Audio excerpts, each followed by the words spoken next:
I'm Brandy, and today is Mystery Monday, so I'll be playing some Phoenix Fridays at 30.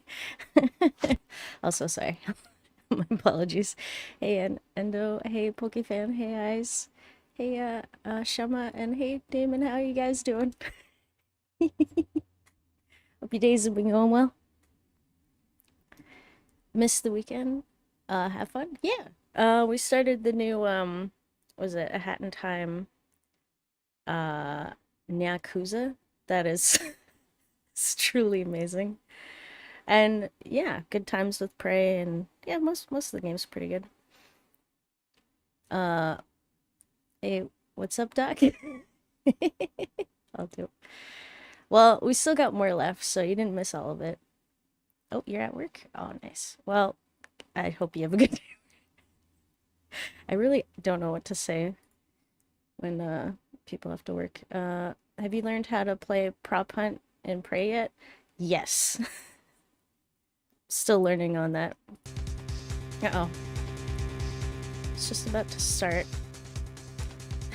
Already have to fire off a shot. My apologies. One moment.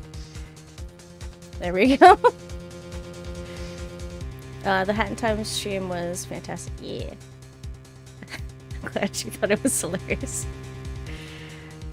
Okay, so I don't remember what happened last time, but apparently we need to look at a picture. So when we say we're at work, just shout very, very loud, "This person isn't working!" Okay. Got it. I'll do that. Okay, so we're looking at a photo. If you really believe you can honestly find something wrong with this photo, then you should only need one chance, correct? Well, I can't remember what happened, so I have to find something wrong with this photo. I can't let this chance go by. Where in the heck did she take this photo from anyway? It's all out of focus. Why can't she take a good shot, especially when it counts? Now then, let's hear your, objection. Okay. What about this photo is strange? Oh no. Okay.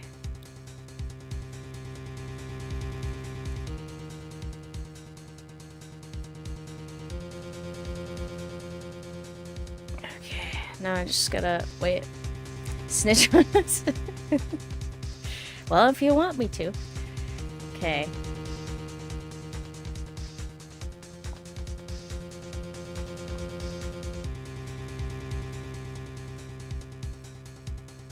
So what is off about this picture?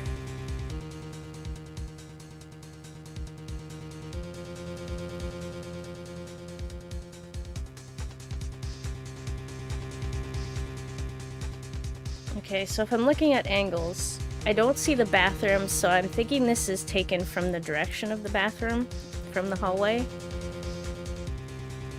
I think the Nickel Samurai is leaving Juan's room, because there is a teddy bear, like right here. And he has teddy bears. There's this, whatever that is, some type of piece of paper. Okay, so the Nickel Samurai has his arm piece. He's wearing his gloves.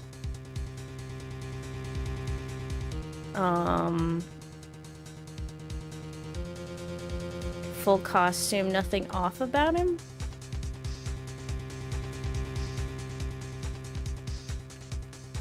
His pants.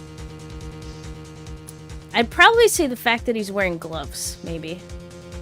Why can't we see the feet? The costume doesn't seem to fit this wait, what? Oh yeah! I didn't even notice this. Wait, is this it? Is this the key? Also, hi guys. I don't know if I said hi earlier. Okay.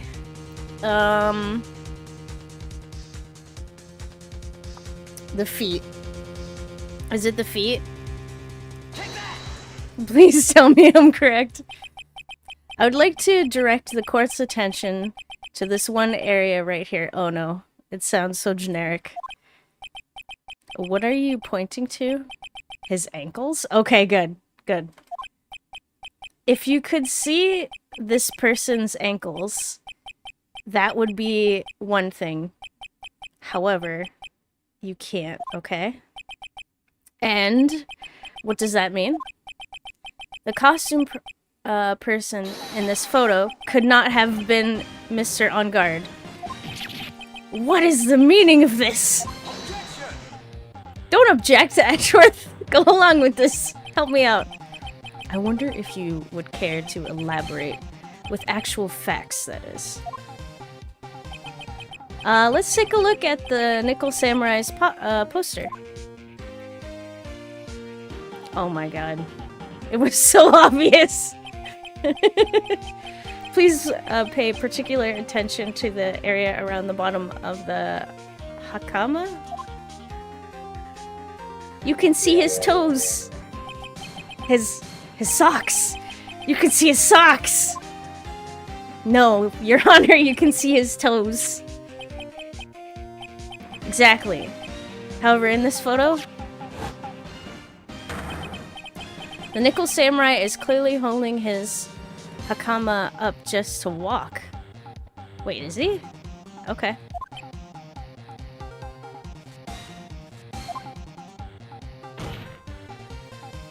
Woo! There's only one explanation for this. The person inside this costume is clearly much shorter than the defendant. Oh. We need a lineup. Who's shorter? Alright. I think I've turned things around for myself this time. That's curious. Huh? What is it? Edgeworth is unusually calm today.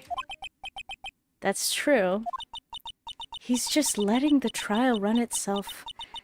As if he's only along for the ride. Along for the ride? What do you mean by that? Wait, is he helping us save Maya? Why is Olbeg still on the stand? That's a good question. Yeah, we saw her at the back of her. Oh, wait. Were we interrogating her? I think we were. We were interrogating her because she was talking about how she saw the Nickel Samurai. And that's right. She stole the camera. We proved that she stole the camera. And that there was a singular photo, and that was the photo, I think. Maybe Nick isn't the only one being forced into this trial. Oh, okay. I can only guess that perhaps he doesn't feel under attack at all.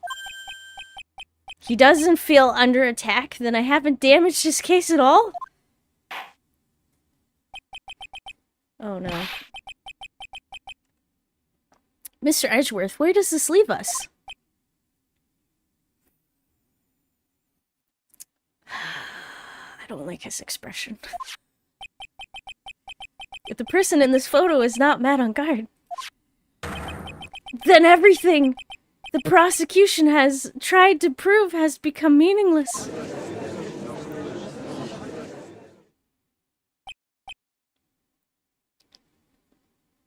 Your silence is deafening. I figured it would come to this. Figured it would come to what? What? Right. I have something I want to ask you. I think you have proven that the person inside this costume is not Matt on guard. In that case, who is this a photo of? No.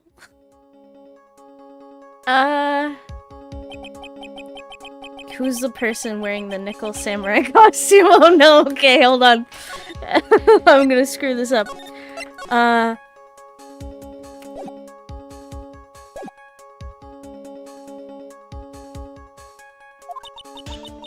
Don't stress out over this, Phoenix. It's very simple. What you should be focused on is Edgeworth's attitude. Don't you think? Who's shorter than Matt, coming from Matt's room? Yeah. Why is he so calm? Mr. Wright, let's hear your thoughts. Who's the person in this photograph? Okay. So logically, we're gonna rule out, like, Maya and Pearls and, like, anyone, you know, a regular. So we got Will Powers. I'm pretty sure Will is pretty tall. Plus, he kind of seems like he's not a part of this case. Lotta Hart took the photo. Juan Corda is possible, but that would seem weird that he would take the costume. The security lady says she saw someone in the costume, so it's probably not her, so it's not Old Bag. Also, it's funny that she has age, question mark, question mark. Andrea Andrews, I think, is probably the most likely, and she's dead, so yeah. No, actually, it's Pearl. She wore stilts. Still not tall enough. Oh, man. If only she transformed as Maya at the time. Okay, so my bet is either on the victim or Andrea Andrews. But I think it's Andrea because, first of all, she has access to Matt's room. She has reason to murder. Although we haven't proven it. Oh. She was there when he ate food. So she could have grabbed the knife. It all seems like too perfect. Yeah, she's his manager.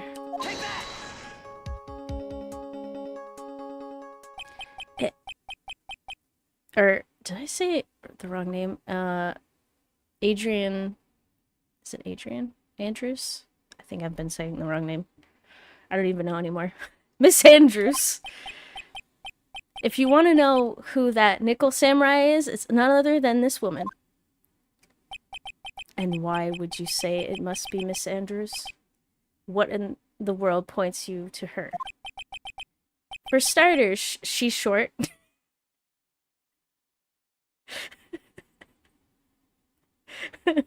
I just, he's like, and that's it. And she can freely move in and out of Mr. Ungard's room. Finally, she had dinner with Mr. Ungard that night. And how does that all add up?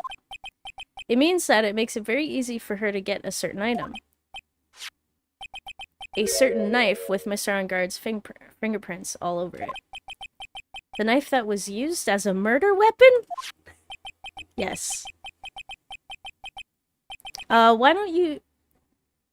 Okay, why don't you just say what it is you want, right? I have to do this now. This is my last chance to turn things around. The defense moves to indict Miss Adrian Andrews in the murder of Juan Corda. It was Miss Andrews who tried to frame the defendant for the crime.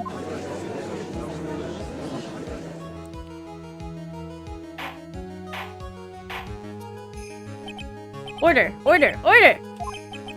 Looks like the trial has hit a most unexpected development. Mr. Edgeworth. Yes, Your Honor. This court is issuing a subpoena for Miss Adrian Andrews.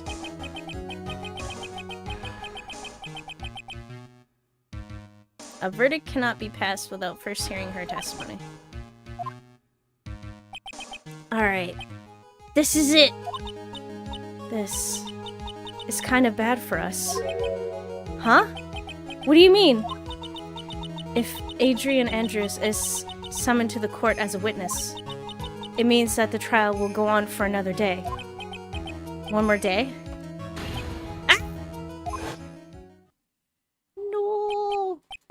If I don't get a verdict today, then my... Now then, we shall set Miss Andrews' testimony for tomorrow. Wait, am I supposed... What am I supposed to do? The judge is about to adjourn the court.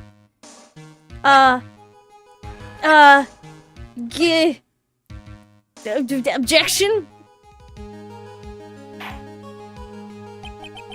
Now then. What am I supposed to do? Please, Your Honor, continue the trial. We must pass a verdict today. I can't do that. We cannot hear Miss Ant... Hold it!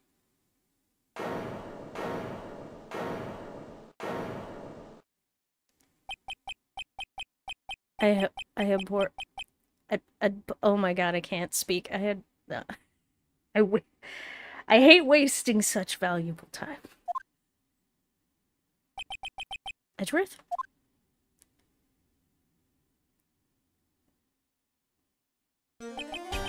Your Honor, I request that you please continue with today's trial.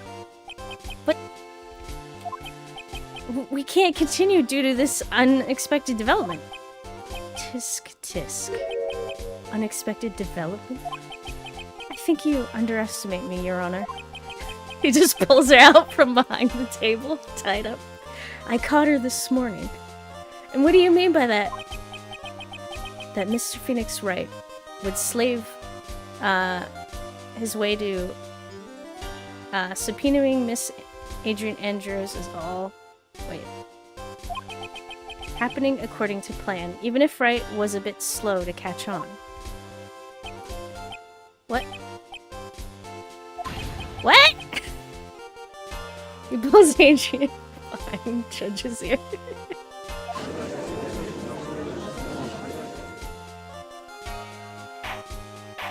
Why didn't you say so earlier, Edgeworth? What is the meaning of your statement, Mr. Edgeworth? Miss Adrian Andrews is currently waiting in the prosecution's lobby. She's the next witness. Thank goodness. Everything was planned out in advance by that man? Somehow I knew there was no way Edgeworth would overlook Miss Andrews. Looks like this battle is far from over. Exactly. Okay, very well. We will call the next witness. However, before we proceed, we shall take a 10-minute recess. Please prepare your witness in that time, Mr. Edgeworth. The court will now take a 10-minute recess. Oh boy. Also, hi, Grey Armor, how's it going? Everything was planned out. It's funny. You say that, but I don't think that far ahead.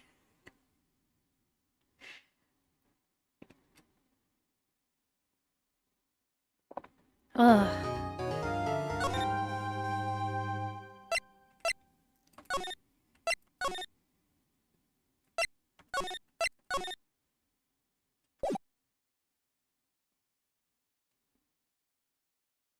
Wait, I never see a playground when the court goes to recess.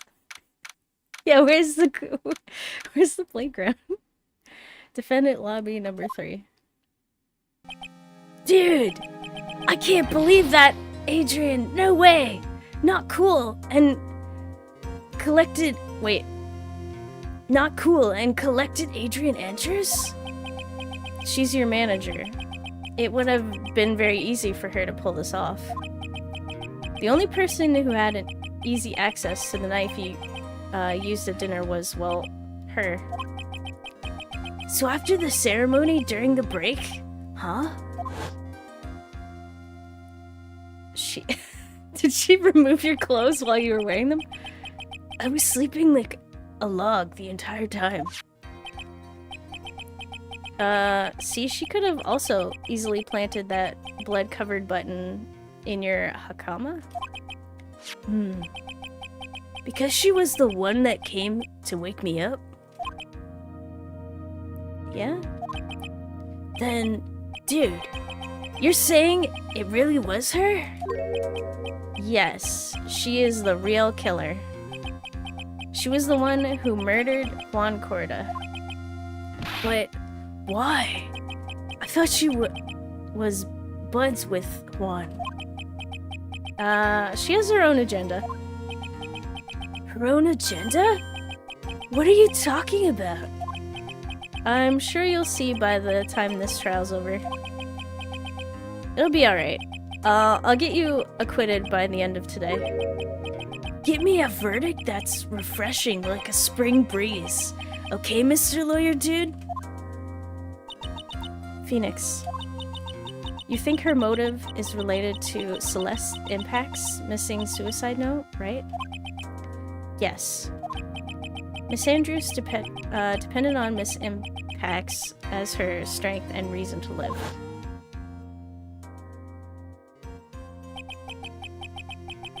But then Miss Impact suddenly killed herself. It sounds like she left a suicide note and the person thought to have hidden it is Juan Corda, the victim of this murder. And that's why I think that Miss Andrews got close to Mr. Corda.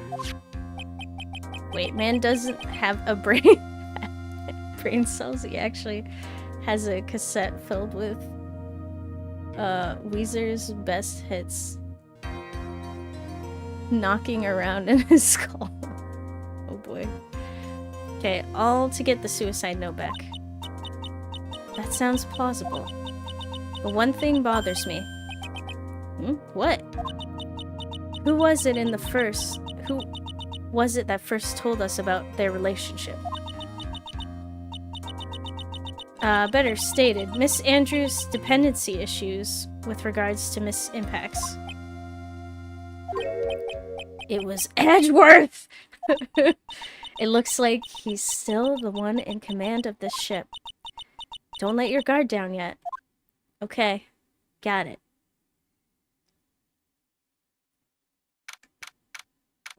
Maybe Edgeworth is just trying to help. Can't we trust him? The man disappears for I don't know how long. And he's untrustworthy now?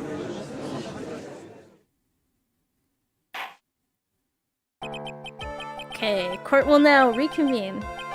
Now that Mr. Edgeworth, if you please, the prosecution calls the witness subpoenaed by this court.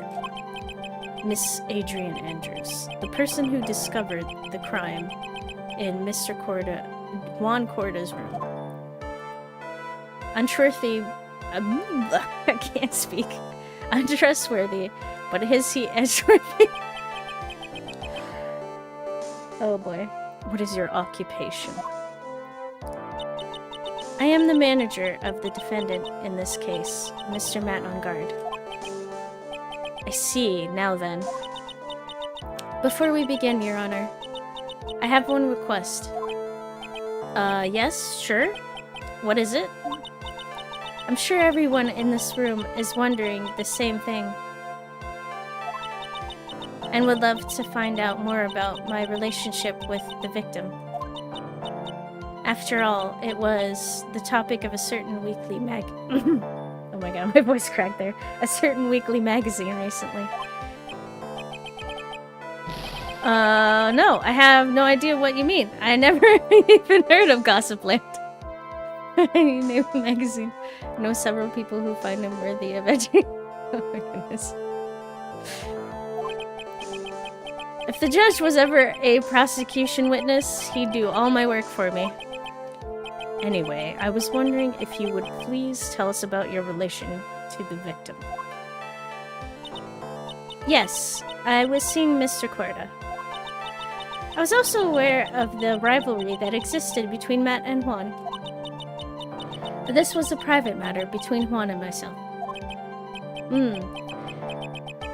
So it was a fry and bait matter, or was that bait and fry? What? It reminds me of fishing. Also, hello and welcome. But I didn't kill him. No one is accusing you of that. I am! I am very much accusing you. I think there's someone who would beg to differ.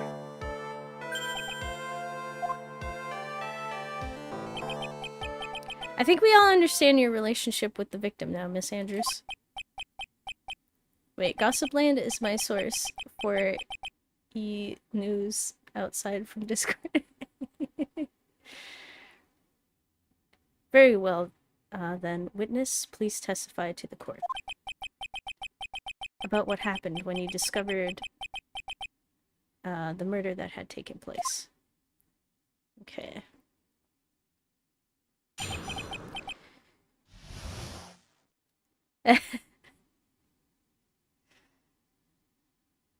Okay, then I found the... Okay, when I found the body.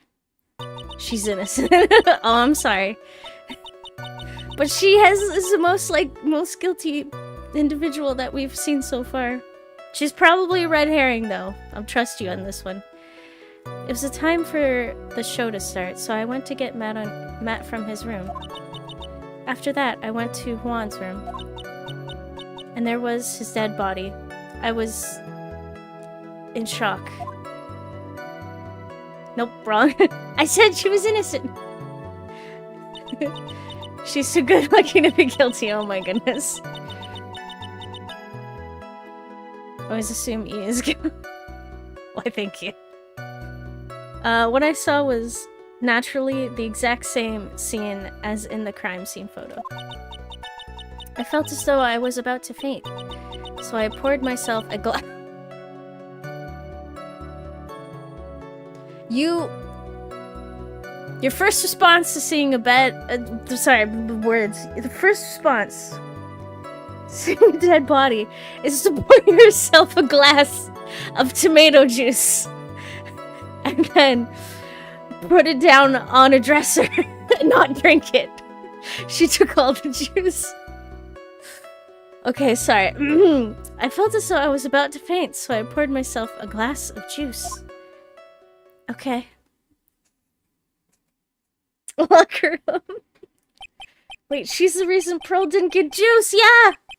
You poured yourself a glass of juice? Yes. Sadly, I didn't remember... Okay. Didn't remember not to touch things at the scene of the crime. And I disturbed the crime scene by moving this one thing. And that is when... Sorry. And that is when the fingerprints on the wine glass were made, Your Honor. I see. Well, Mr. Wright, you may cross-examine the witness. Phoenix. She is one cool and collected customer, and she has the brains to match. Yes, I know. In order to catch a person like her, you have to avoid head-on confrontations. You should disrupt her pacing? Disrupt her pacing. Yeah, what do you mean by that? She's the type of woman who is easily thrown off by things inconsistent with her thinking. So you have to attack when she least expects it. The instant you lead up on your offense is the instant this trial is over. Understood? Oh, okay. I have no idea.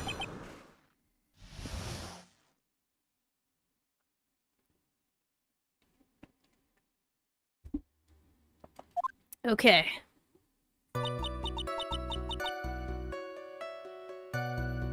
I guess I'll press on everything. And what was Mr. On Guard doing at the time? He was taking a nap. Okay. Murdered someone and went down for a little nappy?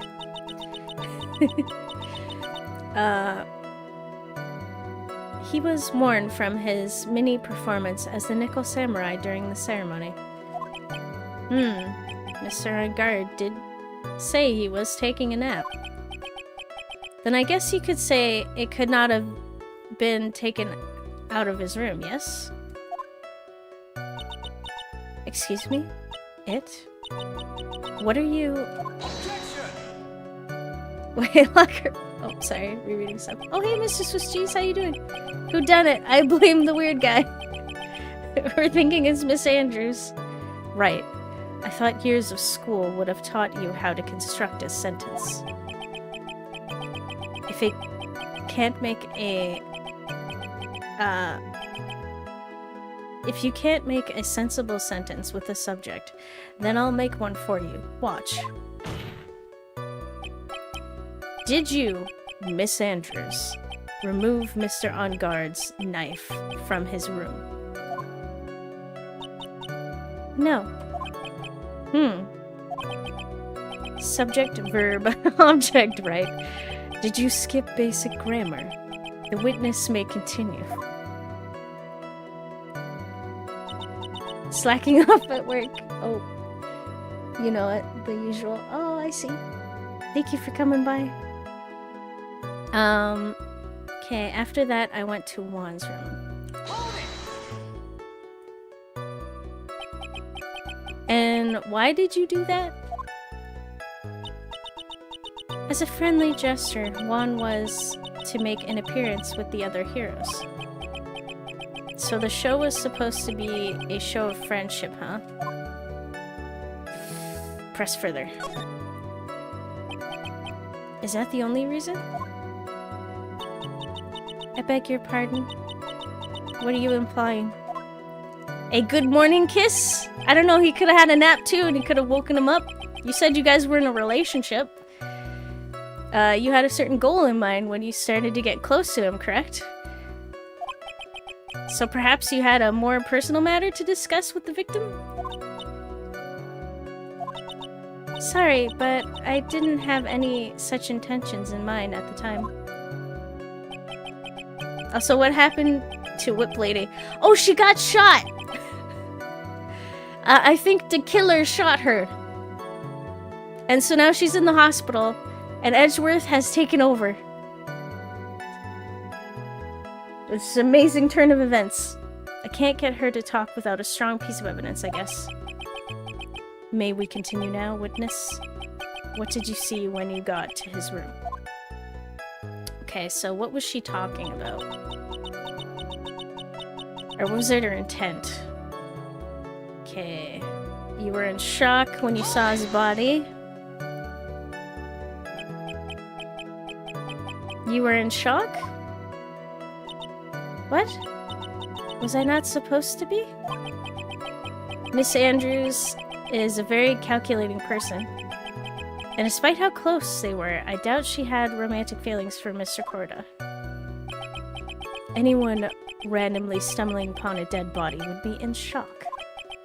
And you can't seriously expect a young beauty like her would not be shocked. Somehow, I don't think beauty has anything to do with being shocked or not.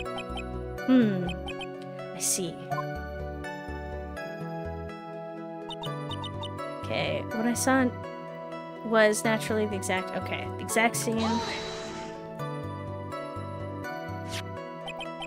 This is the photo you're referring to, correct?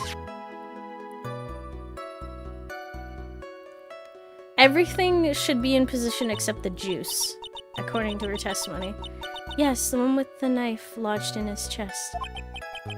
And the guitar case was like this too? Yes. It was open and empty. Of course. And then, what did you do next, witness? Opened up a bottle of juice! I guess. This has to be the thing we gotta put evidence towards. Juice? Yes, there was a bottle of tomato juice on the table, so I helped myself. But you didn't drink any of it, did you? Huh? There were no lip marks left on the wine glass to suggest anyone drank from it. I wasn't feeling terribly great, so I set the glass down without drinking it. Miss Andrews, I would like to confirm that confirm with you one more time. When you discovered the dead body of Juan Corda, you were in great shock, and that's when you poured yourself the glass of juice, correct? And what of it? My mind really was a complete blank at the time. Your mind was a complete blank. I didn't think that was possible for you. Aren't you rude today? I was so dazed that I made one careless mistake. That one thing. What one thing? Never mind. It's no big deal. What was she starting to say just now? Press further? Miss Andrews, I'm convinced that, as you said, you made a mistake at the scene of the crime.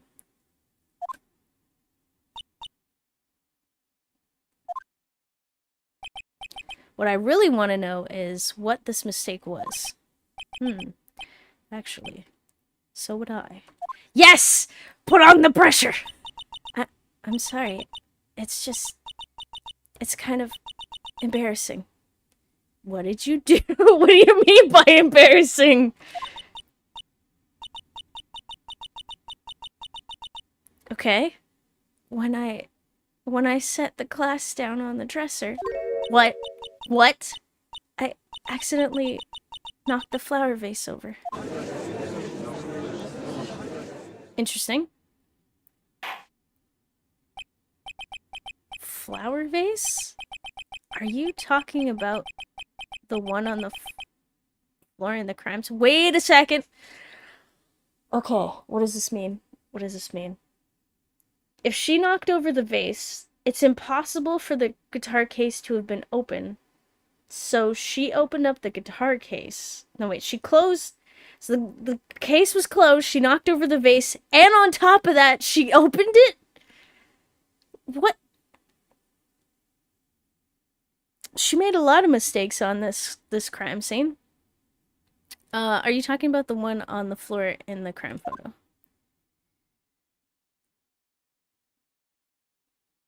Alright. This mess of glass shards? It was originally on top of the dresser. But when I bumped into it with my elbow, it fell onto the guitar case. Why did you withhold such an important piece of information? I'm sorry. I thought that since the crime scene was already in disarray, that people would simply assume the vase was just another part of the mess. Are you accusing her of lying? How dare you suspect her?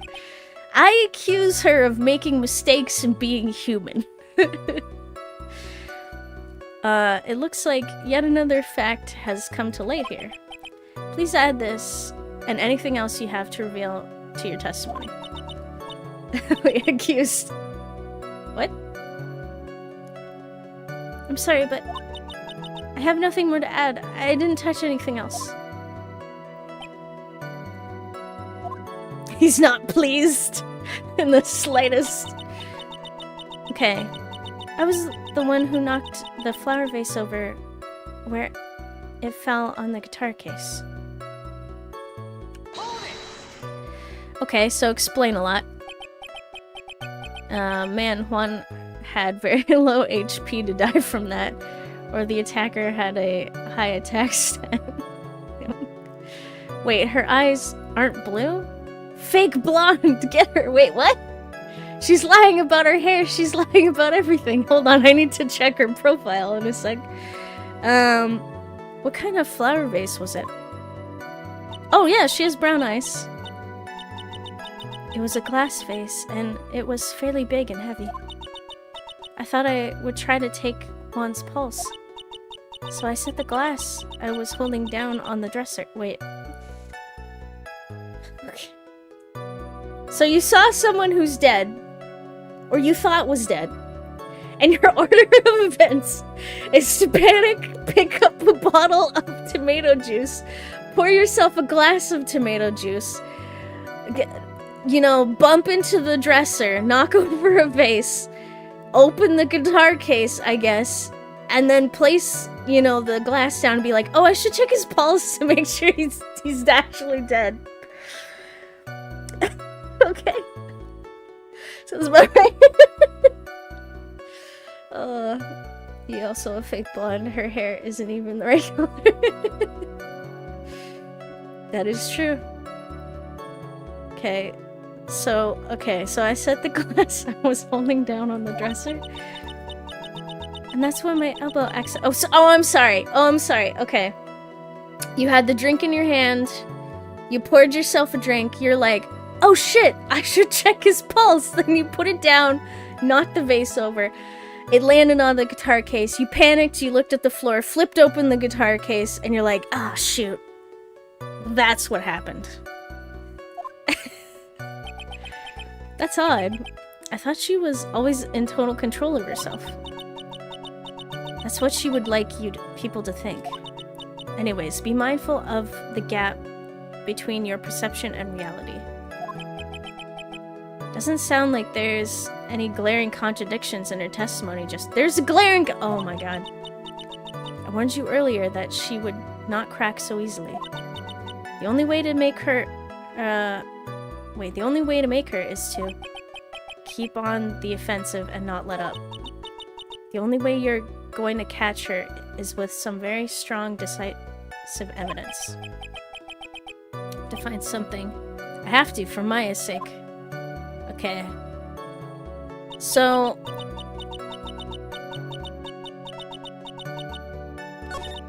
what are we dealing with here?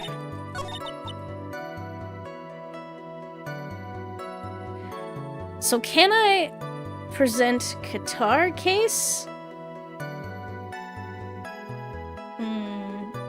Wait, she hit every mark of messing up a crime scene. Sounds about right. Okay. Can I just present guitar case to you? Empty, there's some water, but only on top of the lid. Bears Corda's fingerprints. Okay. So we're gonna present this. Objection! Please work. Come on. Come on, Phoenix. Yes. Yes. Yes! You testified that you knocked the flower vase over. Is that correct? I think I got it. Yes. And are you sure it fell into the guitar case? Is there some problem with that, what I said? It's not some problem, it's a major problem. It's true that the top of the guitar case was wet with water. However, that's exactly what is so strange. Miss Andrews, you testified that the vase fell onto the guitar case. However, if that was true, the case should have gotten wet on the inside, not the outside.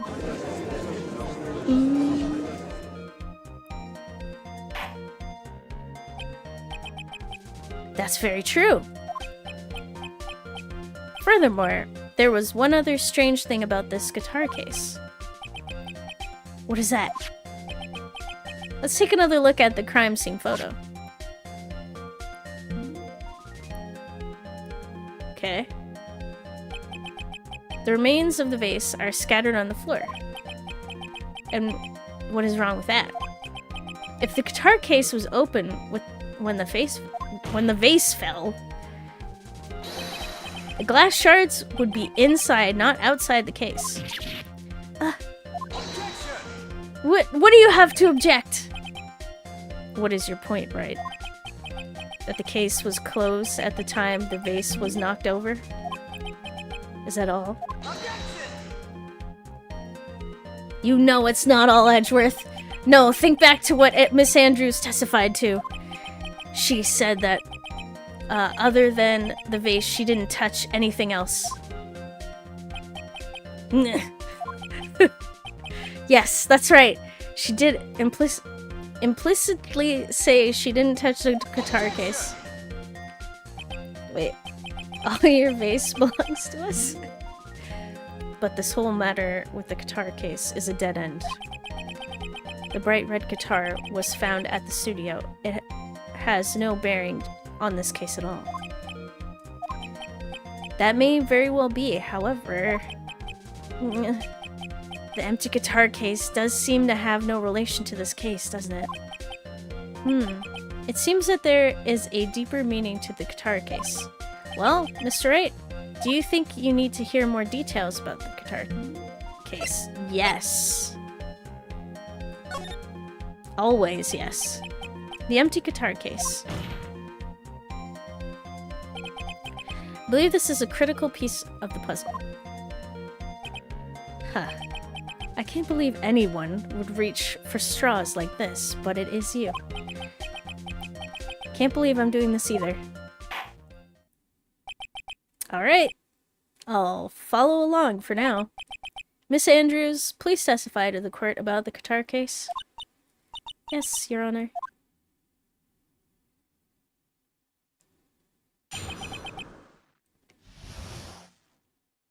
Okay, what do we got?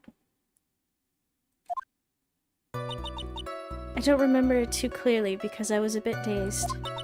I suppose I must have opened the guitar case after I knocked the— Whoa! Oh my goodness, thank you so much for subscribing. Also welcome. I suppose I must have opened the guitar case after I knocked the vase over. It's not a big deal though, right? The case was empty after all? As for why I opened the case— Whoa! Oh my goodness, thank you for subscribing, Pokefan. Thanks so much. As for why I opened the case, even I don't know.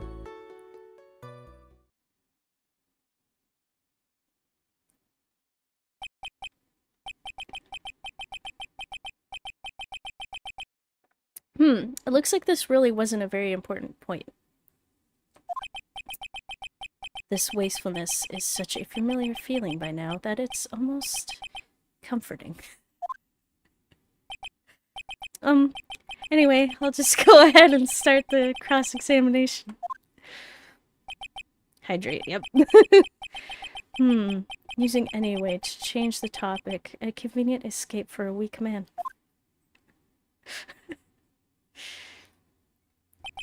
Why is Pegasus looking looking side-eyed? That's a good question. Okay.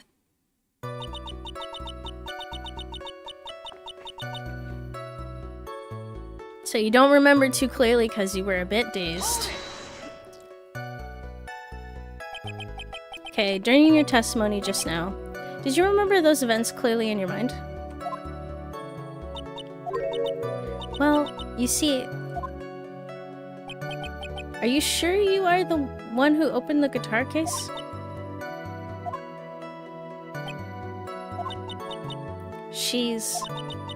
She's waiting for someone to tell her if she should answer or not. Sounds like her dependent side is taking over. Well, Miss Andrews? Talk! Yes, it was me. Okay. Breaking slowly. I suppose I must have opened the guitar case after I knocked the vase over. Okay.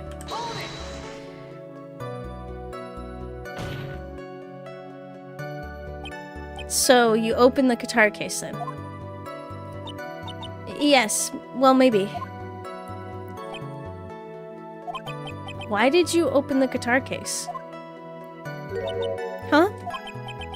Mr. Korda's dead body was right there, in front of you, wasn't it? I would think that the first thing you would do is call for help or not open a guitar case. As the witness has said multiple times, when she found the dead body, she was dazed. Maybe I was curious to know if the bright red guitar was alright or not. I thought maybe the criminal took it. Okay. Why would she care about the bright red guitar? But getting back on topic. Okay. It's not a big deal though, right? The case was empty after all. Was it really empty? Did you like his fancy guitar, Miss Andrews? I was just wondering if maybe when you opened the case, The guitar was still inside.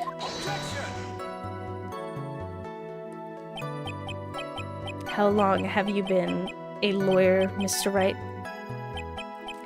Have a little professionalism. The bright red guitar was found at the studio. That one was. Maybe there was a second one. You don't know.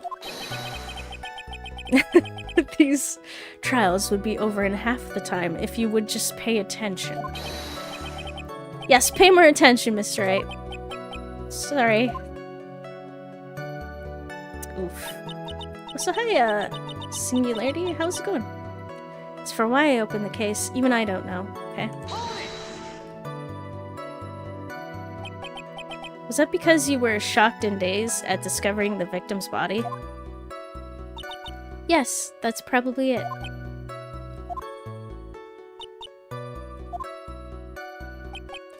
I'm not going to get anywhere if I continue pressing her like this. The only way to make her talk is with evidence. I guess I should give it a try. Come on, Phoenix. We can't afford to let up on her now. Wait. Oh, I just realized 9 months subscribed. Yeah. Maybe it was the guitar's evil twin.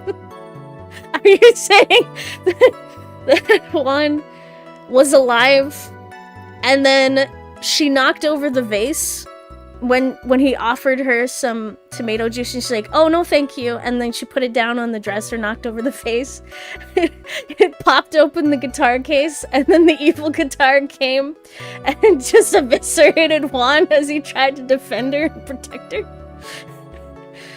And like the guitar picked up a knife nearby.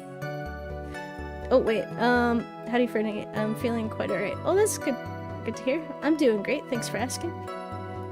Okay, I was planning on letting up, but she's at her weakest now, so this is our chance. So it's about right. Yeah, if we had a weapon to hit her with. I'm sure a weapon is hiding somewhere in the court record, waiting to be found. Okay. The guitar was like, wham, murder. Okay, so if we go... I suppose I must have opened the guitar case after I knocked the vase over. So if we present the guitar itself,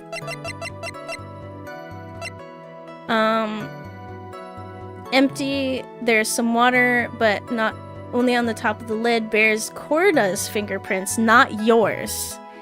Explain. I mean, you have a guitar case. That is true. There's no way you were the one who opened the guitar case. Why would you say that?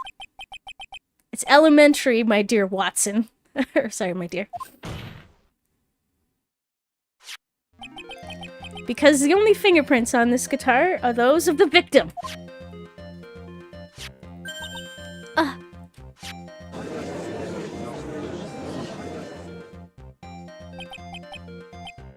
What is it, Miss Andrews? You shouldn't assume that I must have left my fingerprints just because I touched the case. What, did you rub them off? What do you mean? What if I were to tell you I was wearing gloves at the time? Gloves? Why would you be wearing gloves at the time? It was the night of the award ceremony. So of course I dressed up for the occasion. Yes, now that I remember, I'm... Okay, so let me get this straight. Let me get everything in order. So, you saw his dead body. You picked up the bottle of tomato juice. You removed your gloves. Poured yourself a thing of juice. Panicked. And was like, maybe I should check his pulse. Put the juice down, knocked over the vase, was like, oh shoot, and then saw that it spilt over the closed guitar, and you put your gloves back on and opened the guitar case. Is that what you're telling me? Wait, isn't she just incriminating herself now? Yeah, that sounds about right.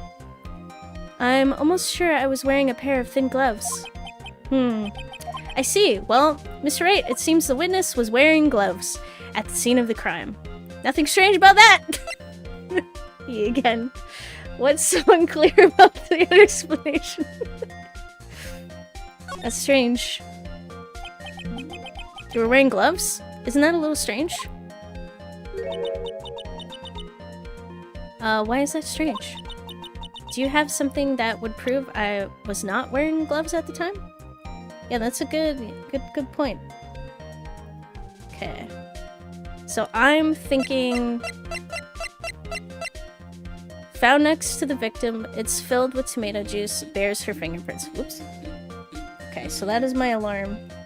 So before I just pick this, I'm gonna take a real quick break, and then we'll see if this is the evidence we need. Alright, be back in a little bit. Yep.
Alrighty, I'm back, ready to continue.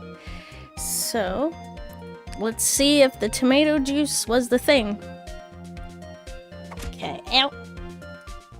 Thank you for the welcome back, plushie. Okay. So, bears her fingerprints. So, present. I have proof right here. This wine glass. The wine glass? Oh, and thank you. You left your fingerprints clearly on this wine glass.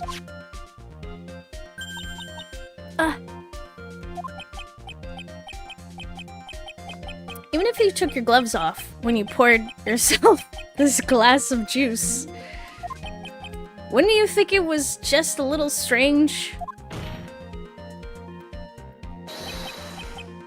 that you put your gloves back on just to open the guitar case? Wait, clearly she spotted the body, took her gloves off, made some juice, put the gloves back on, and then opened the guitar case. As simple as that. Yeah. Exactly. That's what happened. So I don't see what Phoenix is getting at here. Gah! Whoa! Okay, we just bursted her glasses. Oh, she's a second pair! Amazing. I was not expecting that. I think we broke her. But E, can chat have juice? I mean, you can if you want to. You can go get yourself some juice. Order, order, order. And she uses the rune strategy. Looks like you hit the nail on the head this time. Yeah! What do you mean? I believe the guitar case plays an important role here. But it's just an empty case. I wonder if it really was empty, though. But the guitar... The bright red guitar was at the studio. Wait, Phoenix, drop all of your presumptions. What was in the guitar case was not the bright red guitar. Oh, what of that? Wait, everyone raids the fridge. Wait a second. Dibs on the fridge. Hold on. I haven't stocked with enough juice for all of you. You don't mean it was a bright white guitar? Oh my god, Phoenix. It was a bright white guitar. Wait, that's not right either.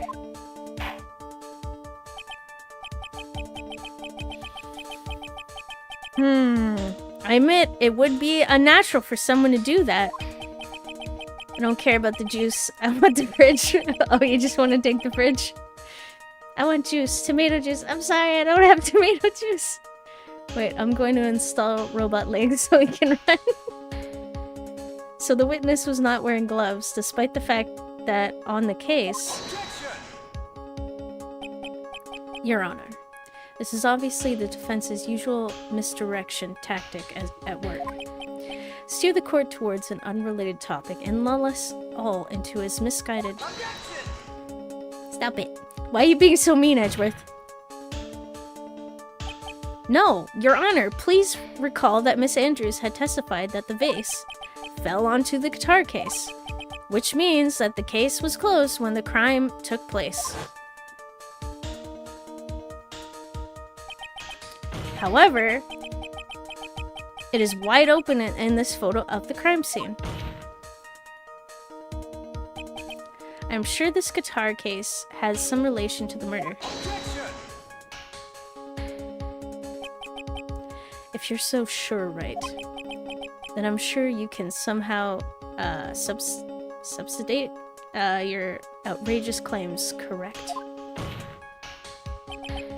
Please enlighten us as to why the guitar case has anything at all to do with this murder. Can you do that, Mr. Wright? Well, let's suppose for a second that the bright red guitar was not the only thing that could have been in the case. The bright red guitar not being the only thing? Yes, people put other stuff in their guitar cases. Wait. You don't mean... Wait. I didn't get to read that, Edgeworth! So you intend to push your theory that the case was not empty. Is that it, right? I wouldn't say something I didn't intend to prove. Deflate that head of yours. You haven't proven anything yet. Now then, let's have it. What was inside the case at the time of the murder? Okay, I have a feeling...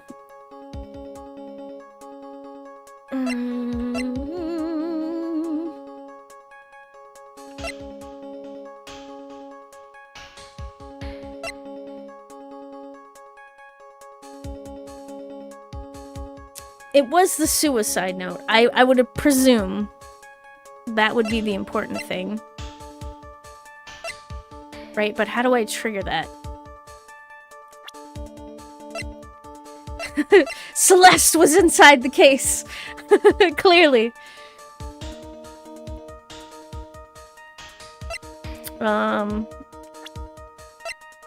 It was my badge. This was in there. Ticket. The killer. Camera. Article.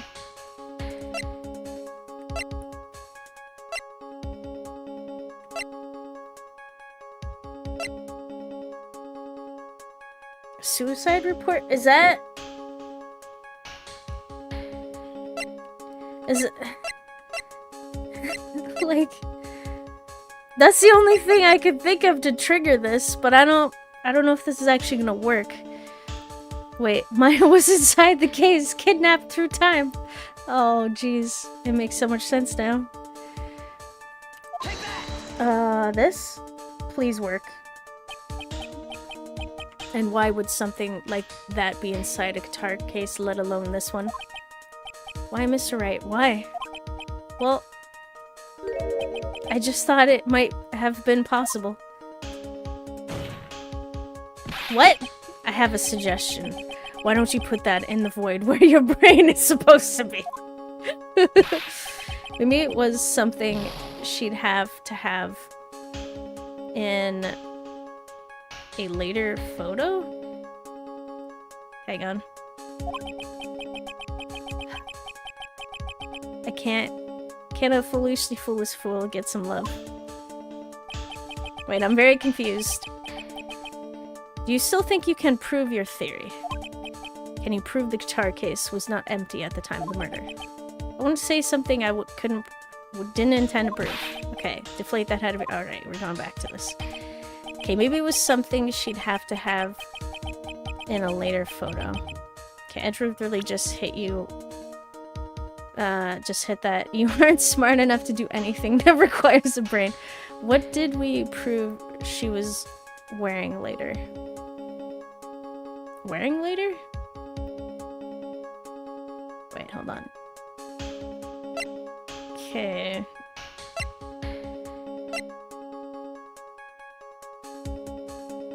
The costume? Is that what it was? Pegasus in the Shadow Realm with you, yeah. The costume? A copy of the costume? Really? Because, like, if we're talking about photos, right? This doesn't say anything about what it is. That would be crazy. She hid a costume in there? I'm very confused. It's that or she undressed the victim. Wait. Wait, she'd have to undress the defendant, right?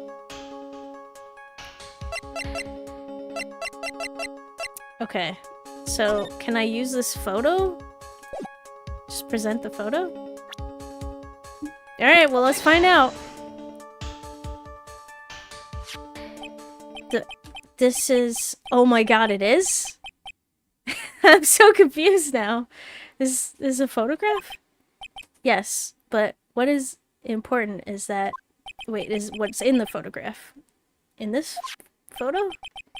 Or in this picture? It doesn't take a genius to see what I mean. What I am proposing is... Inside the guitar case was the Nickel Samurai, the hero's very own costume. Look at this photograph. Every time I do it, makes me laugh. Yeah. What? Yes, Edgeworth. What? Oh no. Mr. Wright, explain yourself. Only Nickelback rhymed. It's photographed with laugh. Right. Are you saying that the witness opened the guitar case to take out a costume? What insane point would there be to do something like that? That insane point would be to wear the costume, of course. Miss Andrews put it on to hide her identity so she could make her escape. After all, you couldn't let anyone see you leave, could you, Miss Andrews?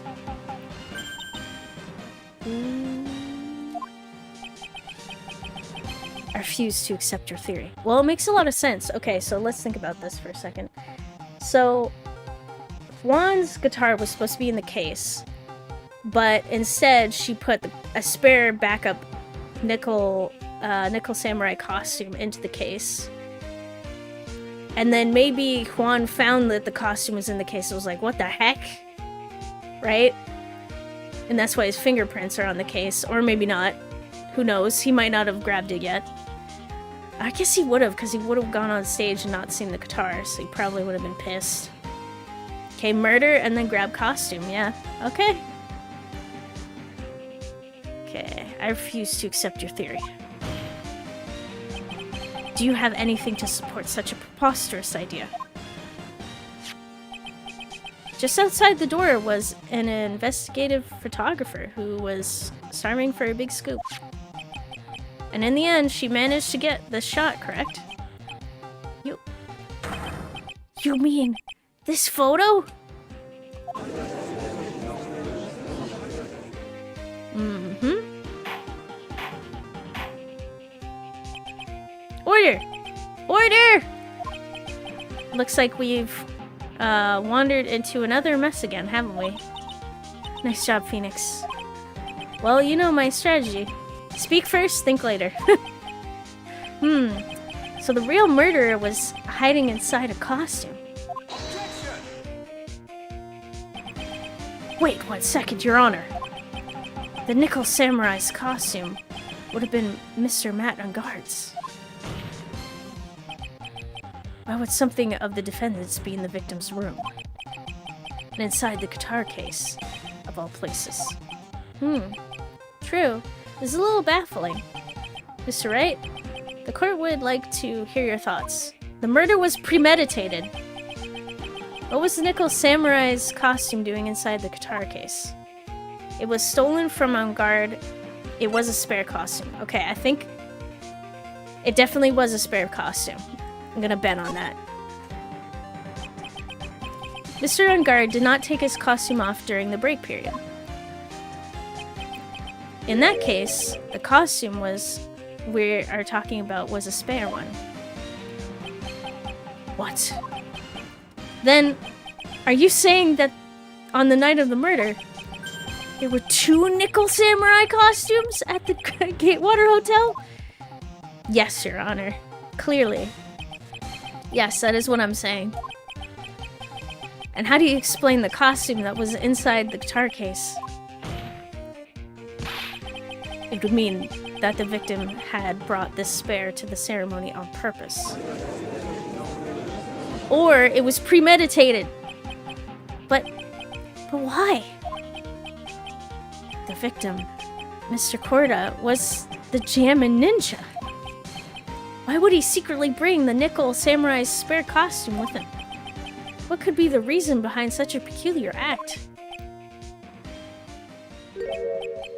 And therein lies the sticking point. I don't know. What are you mumbling to yourself about now? You just been rambling all this time without any sense of inner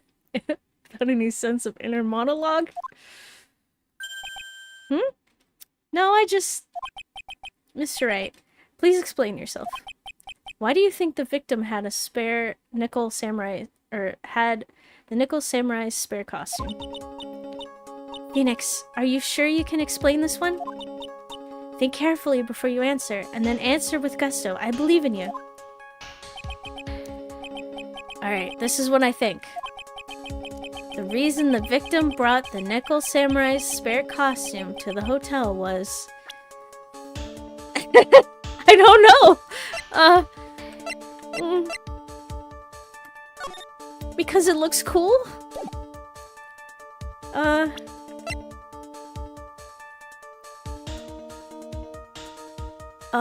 Maybe the conference ticket? Because maybe...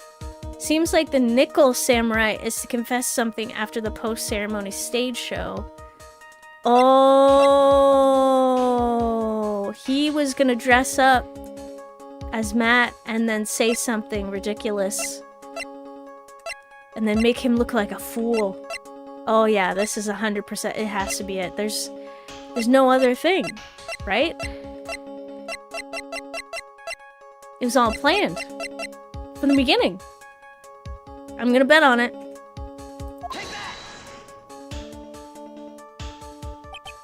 What is this?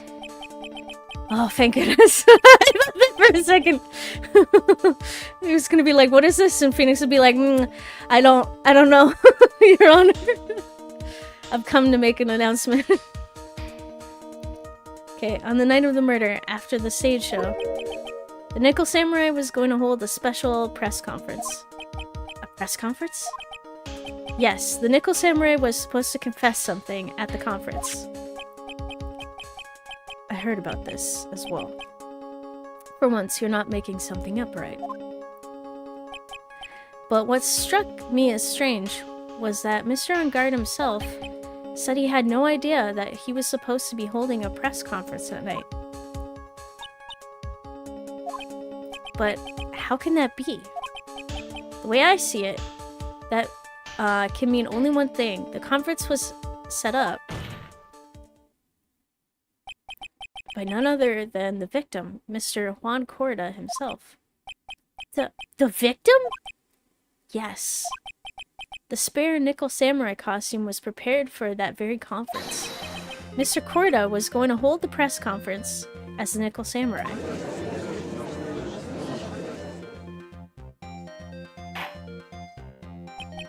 He was going to dress up as the Nickel Samurai and hold a conference. But why would the victim do such a thing? That's something I don't quite know yet, however. What I am concerned with right now is what he intended to reveal at that conference. The Nickel Samurai was going to confess something.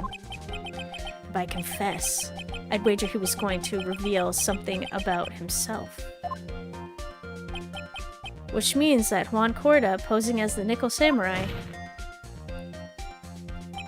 was going to speak about Matt on Guard. Yes, I guess that is what it would mean. But if that's the case, that's not a confession.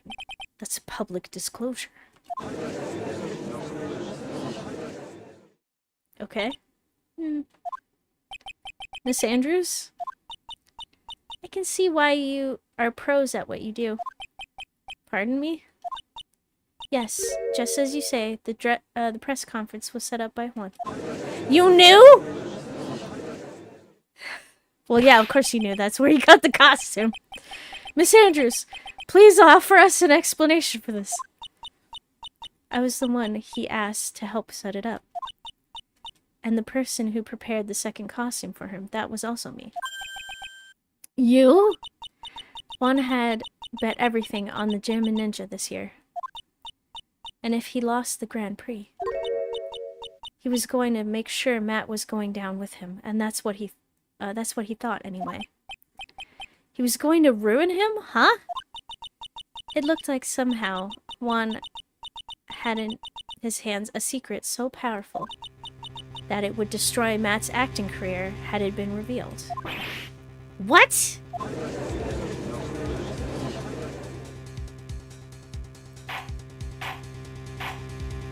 What is happening? I confess that E is my favorite E. Oh, yay! On this stream and in her Discord. Yay!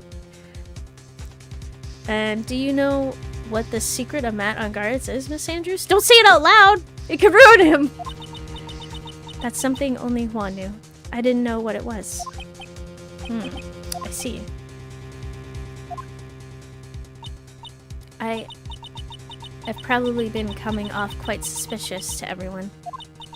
But that's to be expected. I've been trying to protect Matt after all. Protect Mr. On Guard? Oh, okay. And yet again, another strange bit of truth comes to light, it seems. Miss Andrews, if you could please tell us the truth about your behavior. Yes, Your Honor. I understand. The heck happened? Okay, protecting... How does this protect Matt? Explain?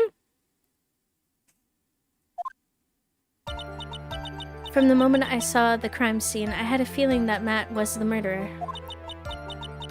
Matt had to kill Juan no matter what. And he didn't have an alibi for what he was doing at the time of the murder. My thoughts were confirmed by the evidence, of course. The button and the knife. Wait. Hold on. Hold it! So the knife and the button. So you didn't think, hey, maybe I should steal the evidence and remove it to protect him? But I'm Matt's manager, so I felt that I had to protect him. How does this help?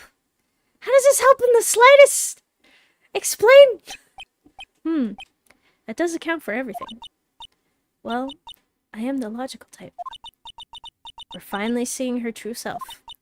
She's more nervous than a scared rabbit. If the defense can find no fault with this testimony, I am ready to make a ruling. Oh, we're getting there. Keep that in mind as you cross-examine, Mr. Wright. Looks like somehow everything has swung to the opposite end of the scale again. It just means I have to put my weight into this and turn her logic upside down. Okay. Got this.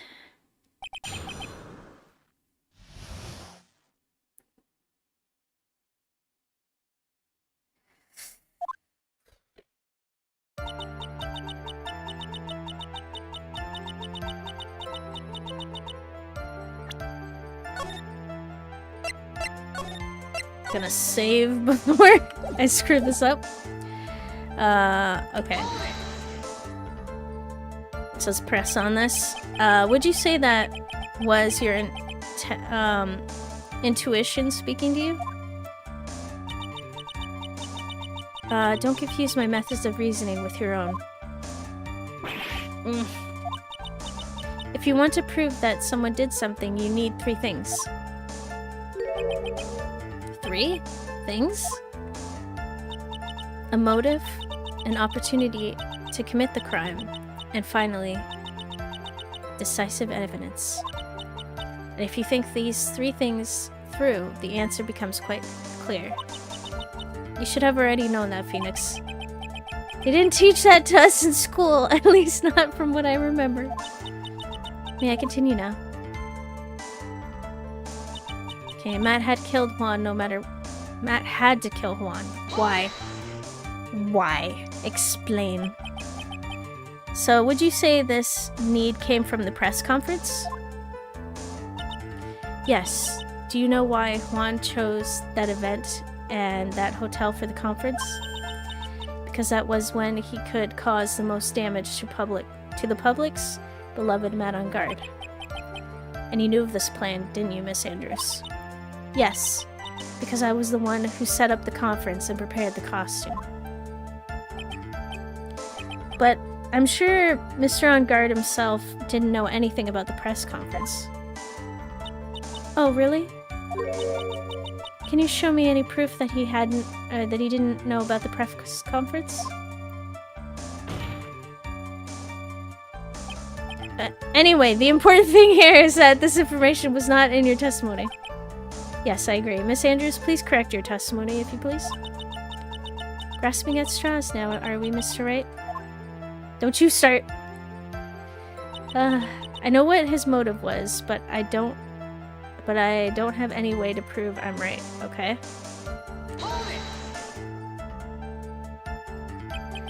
Has Mr. Engard done something to hurt or betray you personally? Why do you ask? You were the one who helped Mr. Corda with his press conference. And the event was supposed to bring down Mr. On Guard, yet you still helped out. This is important! The person on trial right now is Mr. On Guard, right? What the witness was thinking, helping the victim with his plan, is none of our concern. In any case, this means that the defendant had a motive to kill. Firmly grasp it. Wait, what? Why do I keep doing this to myself? What do you mean?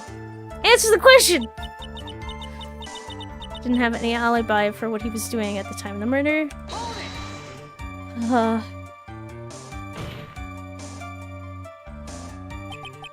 But didn't you already testify earlier that Mr. On Guard was taking a nap in his room?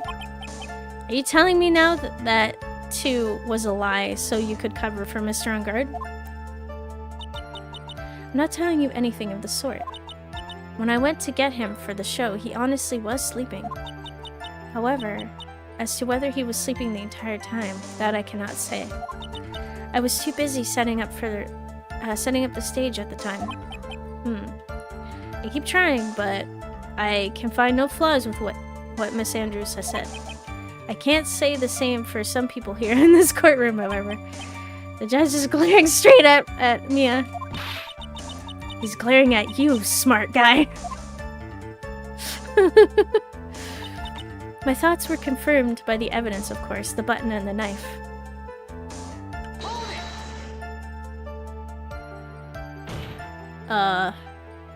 Okay. You can hardly call the knife decisive evidence. The fingerprint on the knife could very well be a clever camouflage. Then, what about the button? The button? It's clear from the crime scene that the victim and his murderer fought. And during the fight, the killer ripped the button from the Jammin' Ninja's costume. You're talking about this button, correct? That button was found in the pleats of Matt's hakama, wasn't it? I would think that makes it very decisive evidence. Yeah, but wait. Looks like you were outfoxed again, Mr. Wright. Anyway, the knife doesn't prove a thing. Please fix your testimony. I can't stand the sight of a man who can't gracefully accept his defeat. Thank goodness Mia can still look at me. With an icy stare, yes. Miss Andrews, for Mr. Wright's sake, please add this information to your testimony. Oh my god. Okay. Button was torn off Juan during his fight with Matt. And how do you know that? When the ends of the thread on the button and the costume were matched up, they were found to fit together perfectly, or so I heard. I've heard that before too. But why would Miss Andrews know about this case down to such a fine detail? Don't look at me like that. Just because I'm prepared and you're not. And I thought I had her this time for sure. If there's anything to trip her up on, it has to be here, but where and what? But I'm match manager, so I felt that I had to protect him.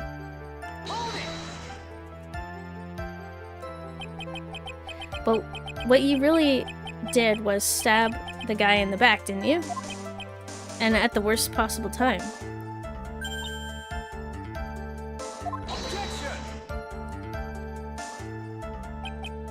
Who's to say she really stabbed the guy in the back, as you put it? This witness could have disclosed things about Mr. On Guard at any time. Why then would she wait until there was a large audience before doing so? It's the same reason why Mr. Corda planned such an elaborate conference. Miss Andrews wanted to cause Mr. On Guard as much damage as she possibly could. This witness bears ill will towards the defendant. This isn't the Phoenix Wright wax philosophical power hour. What? And please, stop slandering the witness. As I expected, Miss Andrews' testimony seems pretty solid. Really? Because to me it sounded a little wishy-washy. Wishy-washy. Well, I guess we'll see if I can press a little more. You should know this by now. But you'll need strong decisive evidence to make her talk. Got it, Chief. I'm going to pin you down this time, Miss Andrews.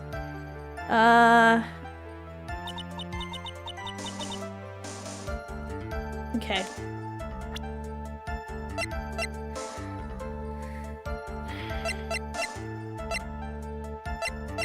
So, it's weird.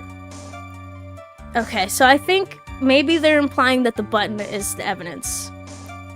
Careful, Nick. She might like that. Oh, no. Why is she always backseating you? Is she the real lawyer? Oh, yeah.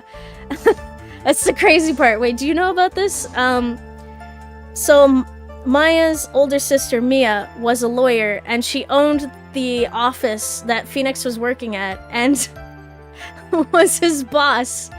And then in the first episode, so we did her first case, and then right afterwards she was murdered and we had to solve our boss's murder case. So she's actually a spirit who takes over her sister's body as well as Pearl's body to show up in court to school us because we're not that great at being a lawyer. Maya is the actual lawyer, yeah. But she doesn't tell us everything, that's the thing. It'd be really great if she did. Does that make any sense? So she's spirit backseating, oh my god, I can't speak. She's spirit backseat lawyering. Yep, this is definitely a Japanese plot. Oh boy, okay. I feel like it's the button.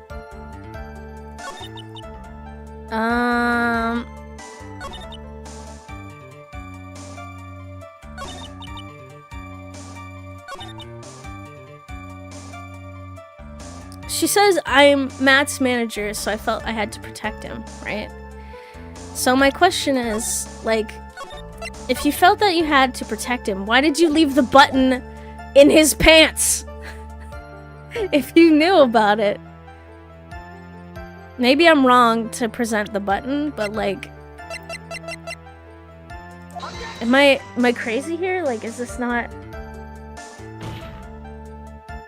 Let me guess. She's also a 3 million year old dragon spirit? You know, I don't think so, but it's possible. Your Honor, that statement oh no. It does? I don't see anything oh no. Huh? Really? Objection denied. Try to think before you make accusations, Mr. Wright. Come on! Whoops. That didn't go so well. Okay.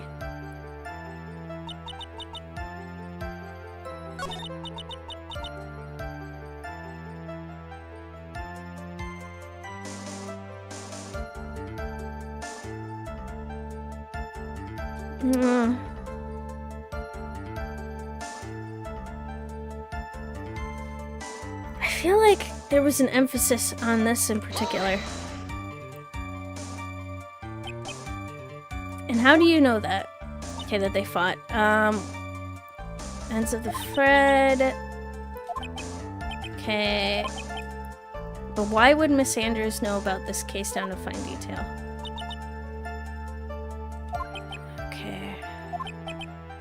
If there's anything to trip her up on, it has to be here, but where and what?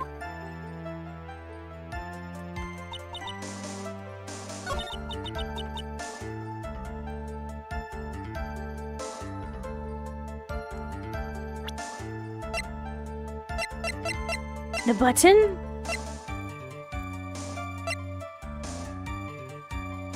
How would you know about the button?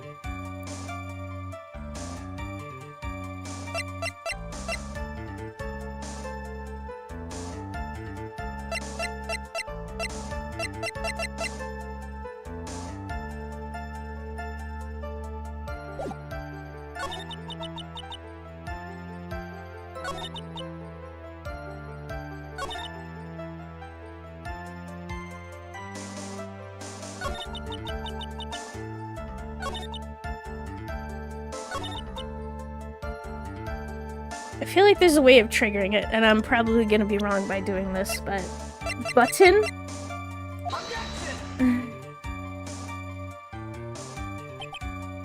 No!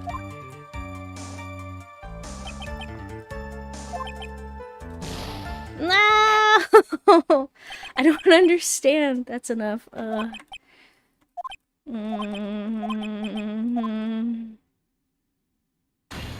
Goodbye, Maya. I don't get it. Like, what?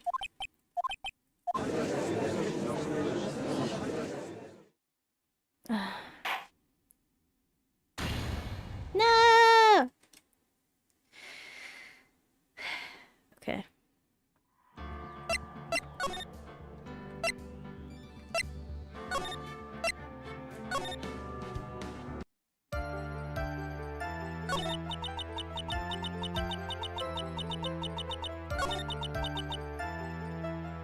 Okay. Did you lose? Yes. I screwed up. Okay.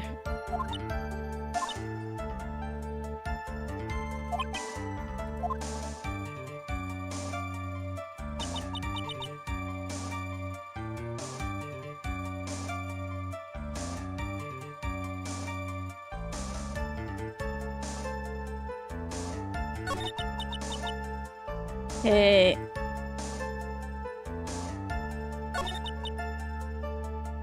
Didn't have an alibi. Button was torn off. There's gotta be something I'm not getting.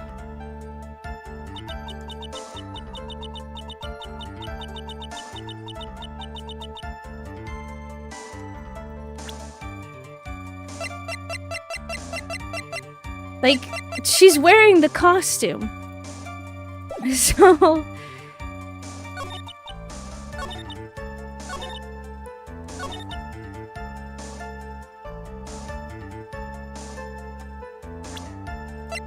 like... is wearing the costume... like... Your Honor. Oh, come on. It does stay? What do you mean? I don't, like... explain, game. What do you want from me?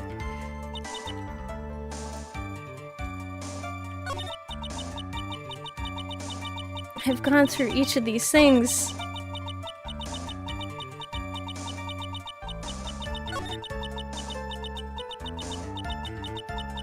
Okay, maybe he'll press everything again.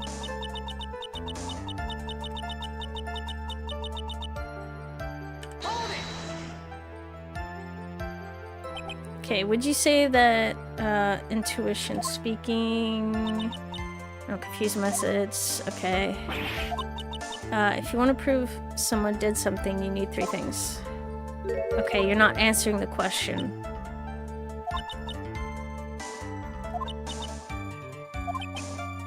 I already know this. May I continue? I don't know what his motive was. Okay. Has he done anything to hurt or betray you? Why do you ask? The one who helped Corridor with his press conference, and the event was supposed to bring down Mr. Ungard, yet you still helped out.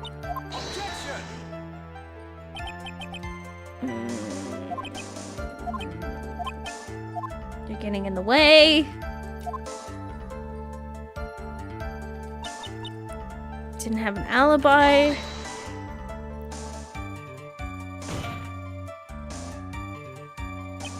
But didn't you already testify taking him up in his room? Are you telling me now that that too was a lie? Okay, but she says that she was setting up the show. Was too busy, couldn't keep her eyes on him the whole entire time.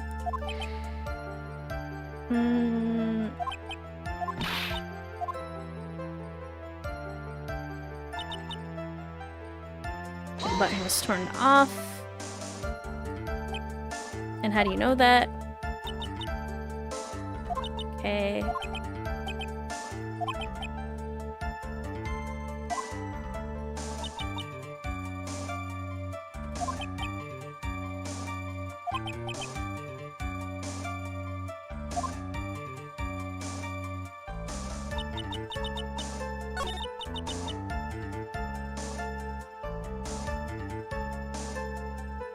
I feel like it's here. But what?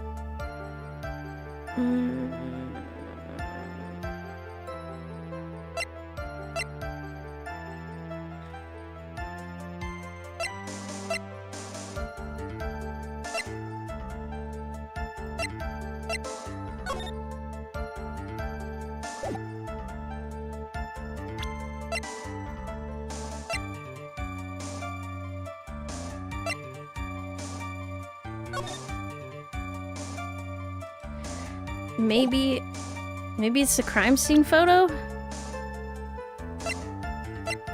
I don't know.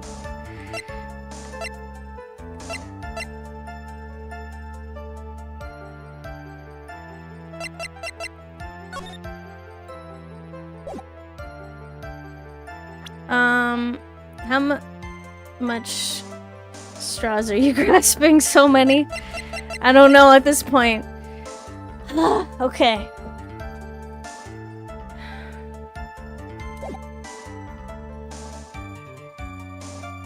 Okay, button was torn off. His manager, so I felt okay. So, like, you're his manager, but you left the knife in his body. Like, come on, is this not? You left the evidence. How are you protecting anybody? Oh my god. Okay. Yeah, I got it wrong. Thanks. I feel like you have so much. You have to do so much reaching yet. Ugh! Like, what do you mean? Of course. Okay, no longer guilty. Yes, because I'm dumb. I got it. Thanks. Okay. But why? I don't understand. What do you want? What do I need to do? Wait, yes, I failed. Like, my bar went out. Look at the person at the sand. Okay, wait. It's not a girl, that's a guy. Oh yeah! So when he announces the guilty verdict, they grab Matt on guard, shove her out of the way, and put him there. And are like, we're announcing the sentence. A guy with a red popped collar. Yeah, that's Matt on guard. So, like, he's accused of being guilty, so they throw him there real quick, chuck her into the back, and they're just like, you're guilty, and then take him away. Button torn off with this fight. I feel like I should present everything, because I don't know.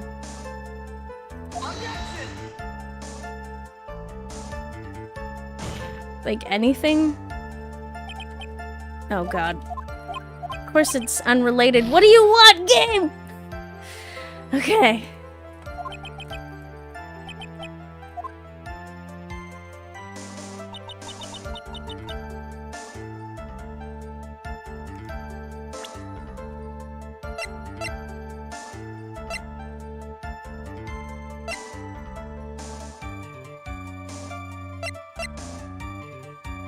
Do you need us to Google it for you?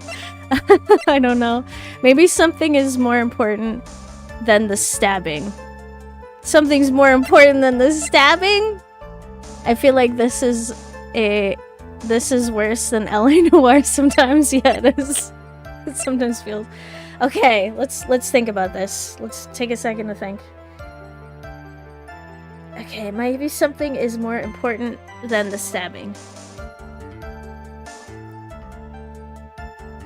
Okay, so he was choked to death. He was strangled with a scarf and then stabbed with a knife. And the knife really didn't do anything, it was just there as evidence. So I don't know what point we're trying to get, because it wasn't the cause of death, was it? It was not the cause of death. But I don't know where and how to present this.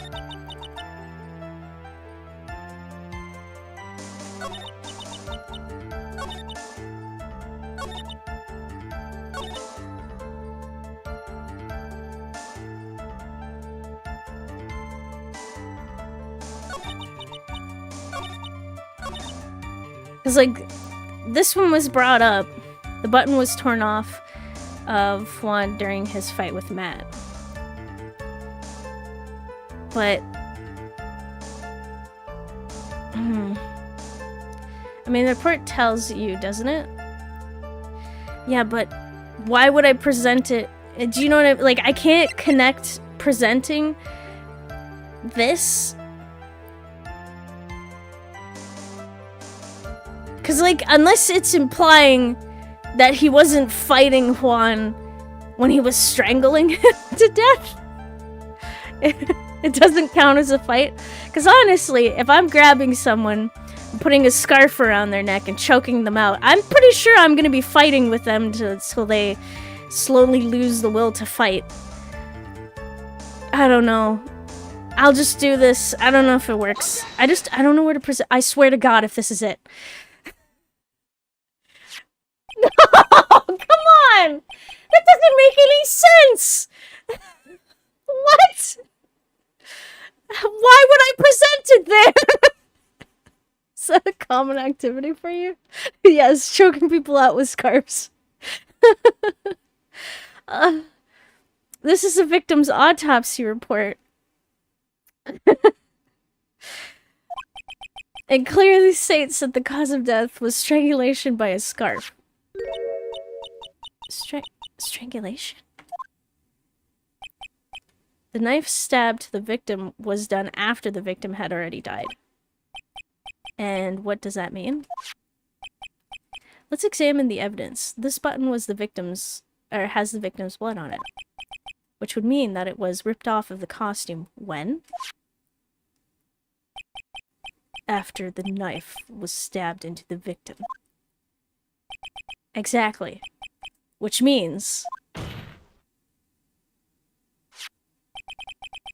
it is impossible that this button was torn off during the victim's final struggle.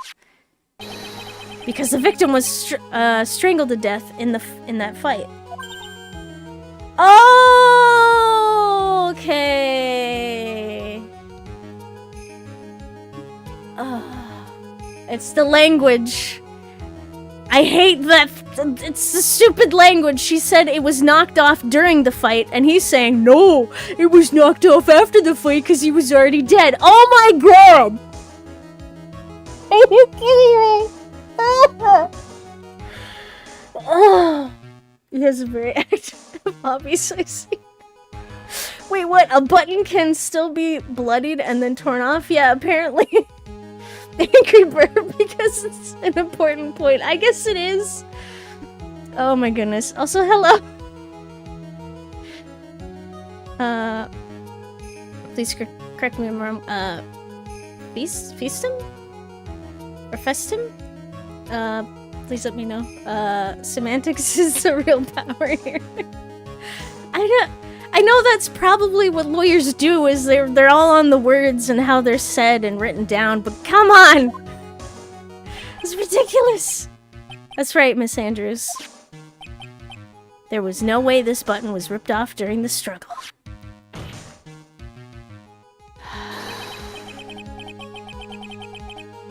If it's after his death, then it was taken off for a specific reason, not just some accident, yeah.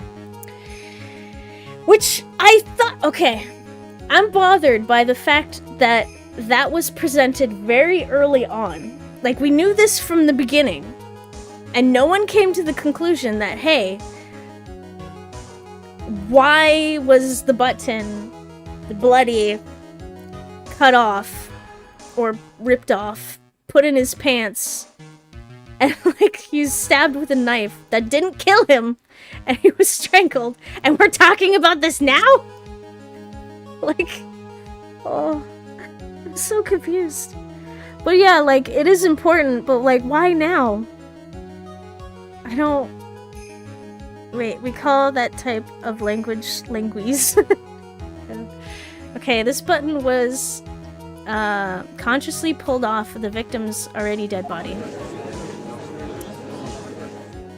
We should have been proving that this was a setup from the beginning, because you gotta peel back the layers. Oh, I see. It was the bottom layer. Order, order! What is the meaning of this right? So what if the button was torn off the body after the victim had already died? What does that change? Let me ask you one simple question, Mr. Edgeworth. Why was the button torn off? What purpose did that serve? What purpose? We now know this button was not torn off during the fight. So the murderer took the time and effort to purposely rip this from the victim's body. That would mean that the murderer had something in mind, wouldn't it? Mr. Wright, Does this mean? Does this mean you know what the murderer wanted to do with the button? What was it? To have a memento of the crime, clearly, Your Honor. Wait, it isn't knocked off. Wait, it wasn't knocked off yet. What is a button falling off? I need to have a purpose. It's to pin the crime on guard. Because that's how he was thrown in jail to begin with, the button was stuck to his pants, had blood on it, and they're like, clearly you were at the crime scene because this button was missing and it was stuck to your pants. Can a button just not fall off? I guess not. Wait, to put in their suit, yeah. Okay, so to pin the crime on guard is clearly... This is all an operation to put Matt on guard in jail for some reason.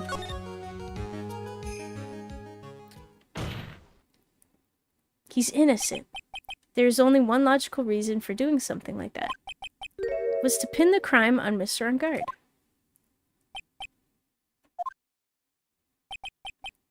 There's no way anyone would put a bloody button in their own pants. That's right, Mr. On Guard was set up. With the real killer, of course. Or by the real killer, of course.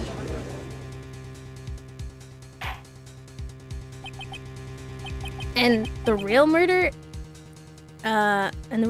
is... Well, Mr. Wright, who in the world is the real killer then?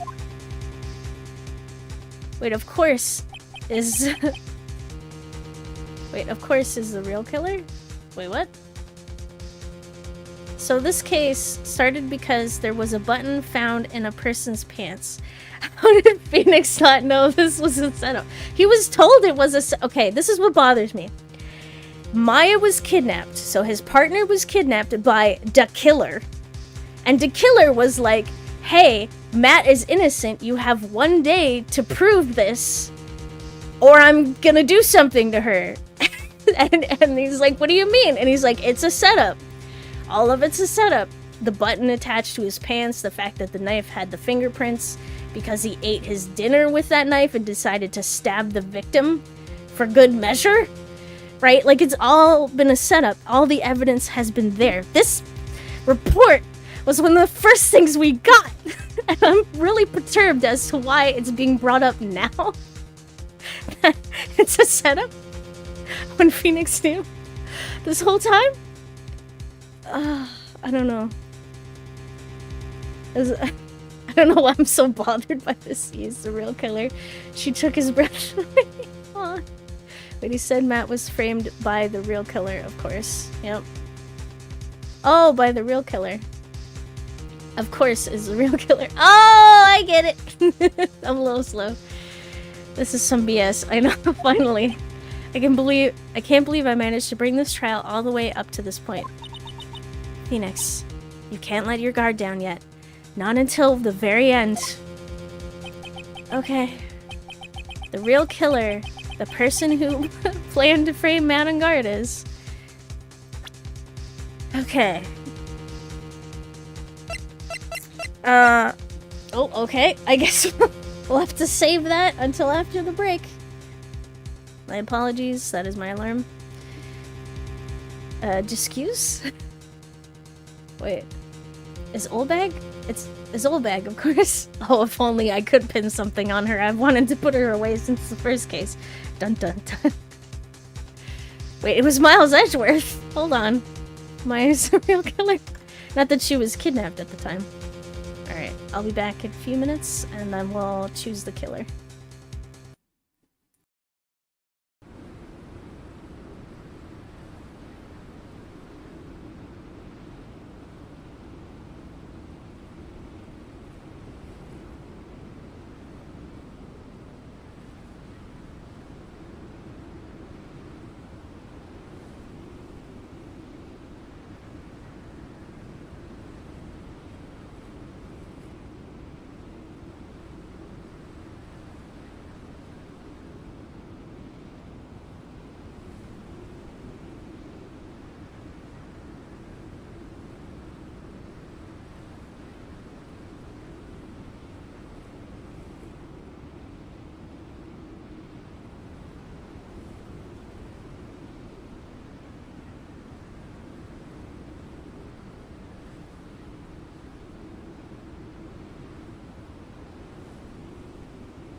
Alrighty, I'm back, ready to continue, and hopefully ready to figure out who the heck killed out Juan Corda. Thank you for the welcome back, Plushy. Oh wait, I would pin out. I would pin on Lotta irrelevant if it's true or not. I see. Also, oh, thank you. Wait, it's Pearl Burlington? She can't even be at the trial. That's why she needs Mia to take over her body. It's because she is in fact the killer. Wait, let's see. Chad is serial killer. It was a group effort. Oh boy. I would be pretty amazed if they ever did a case where everyone was the killer. Everyone took part in it. It was all some crazy plan. Okay, so let's think about it. Probably not Maya. I think she was kidnapped at the time. Pearl was kind of with us, but she didn't get her juice. So, her murdering for juice, we'll put a pin in that. It's possible. Remember that Edgeworth is back. Lotta is relevant again, and they still haven't been seen in the same room. Oh, wait, what? No, it's Pearl Trust. Oh, okay. So, it can't be Dick Gumshoe because he's never the killer. Probably not Francisca. Miles, I don't think he did it. Willpower's probably not it. I'd like to pin it on Lotta and Old Bag, but I don't think they were the killer.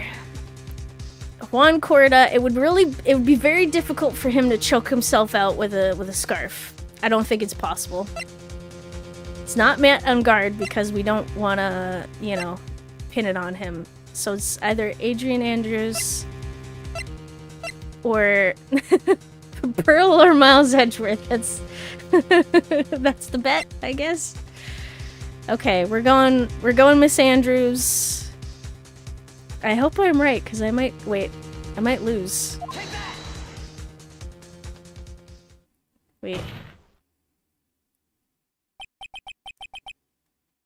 Wait, he could be... Oh, into a certain type of asphyxiation. Sorry, Automod got you on that one.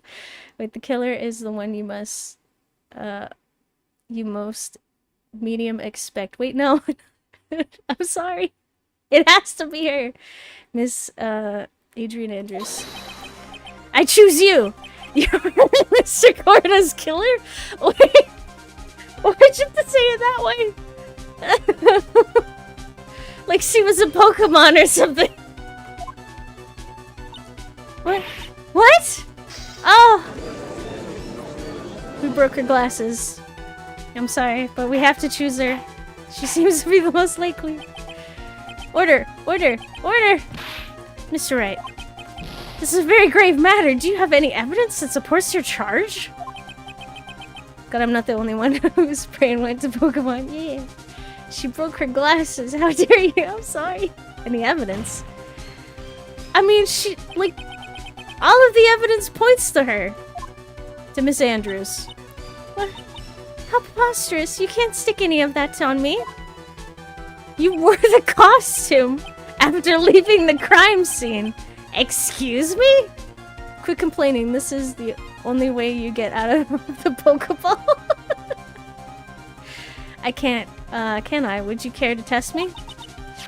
Then what about this knife?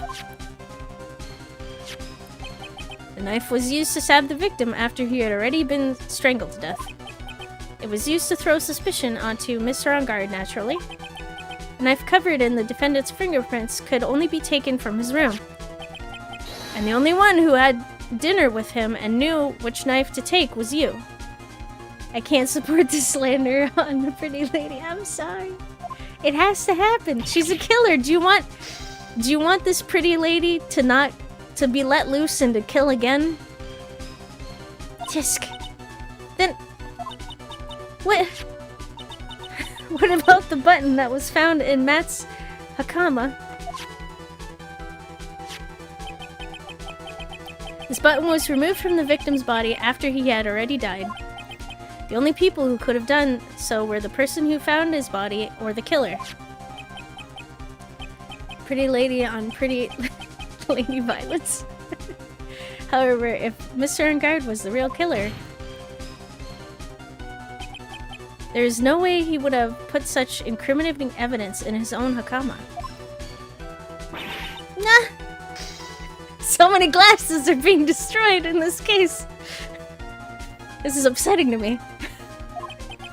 The only person who could have put this button into Mr. Engard's Hakama is a person who went to wake him from his nap, which is you, yet again, Miss Andrews. I see. What about the empty guitar case? I was getting to that, Your Honor. Give me a second. That is also another piece of evidence that incriminates Miss Andrews. Amazing that they have a picture of it. The costume was used to hide the real killer's identity as they fled the crime scene. Now, who could have known that there was such a costume inside the guitar case? It could only have been the person who prepared the costume for the victim. And that person is you, Miss Adrian Andrews. No,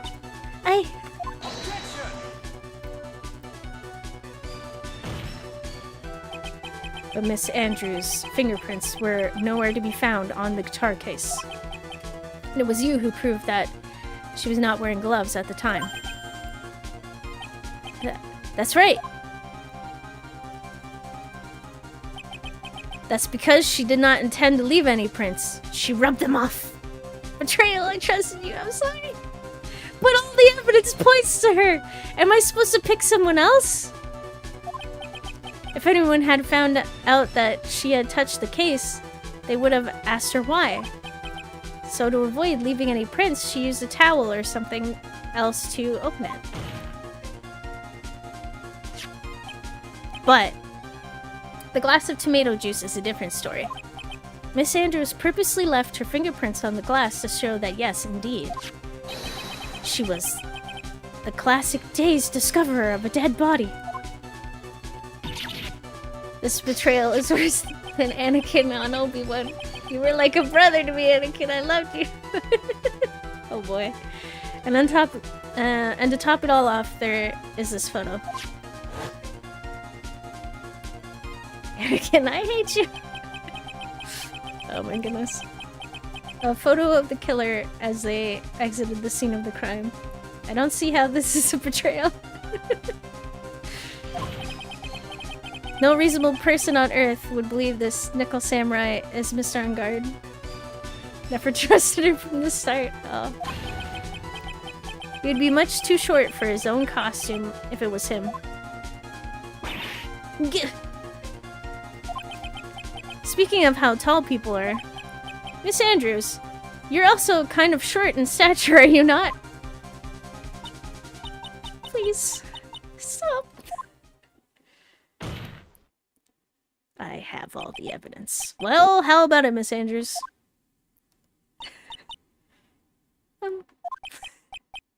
I've got her this time.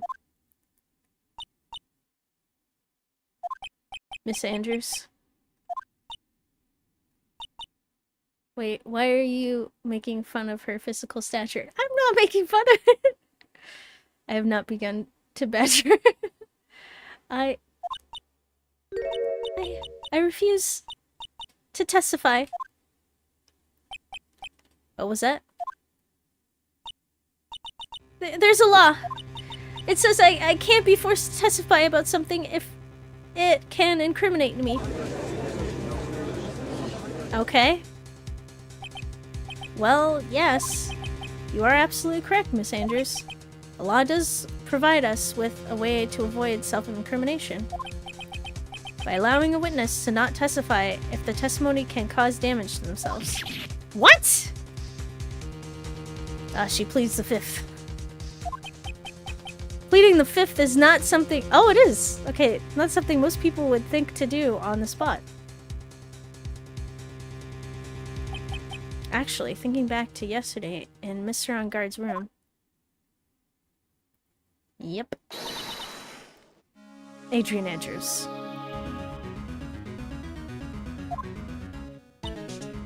Yes?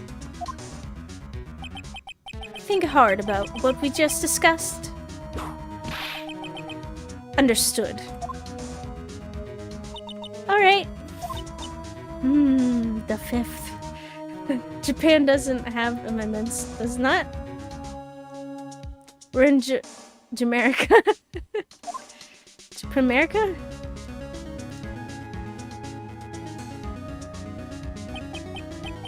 That's it. That's when Francisca planted this idea into her head. Japanifornia?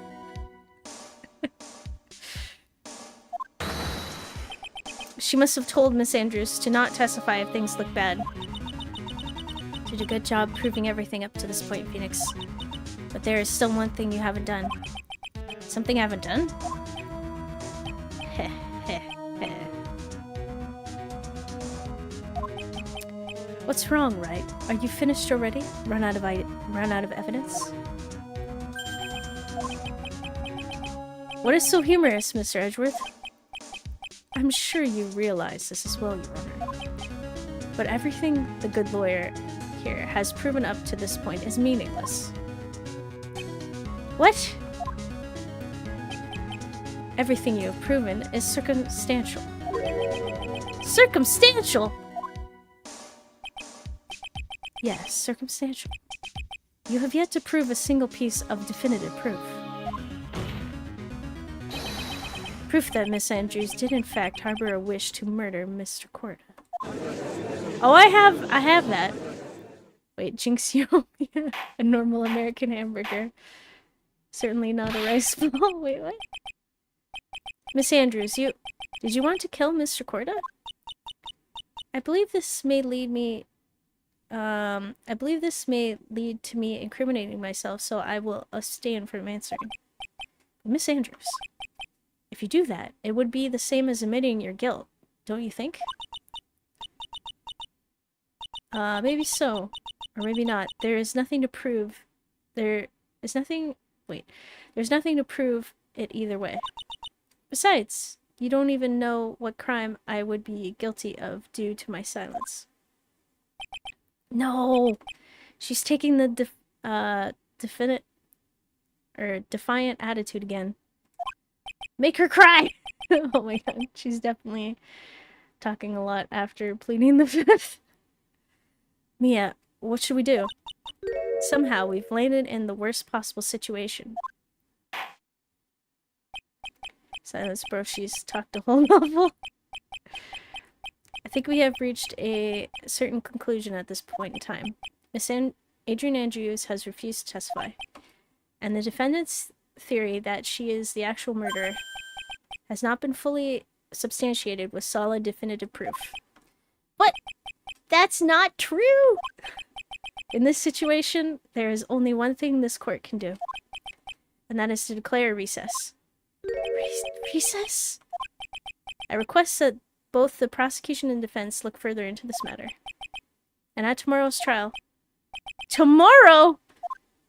It's all over. We don't have it tomorrow. If we don't get a not guilty verdict today, then...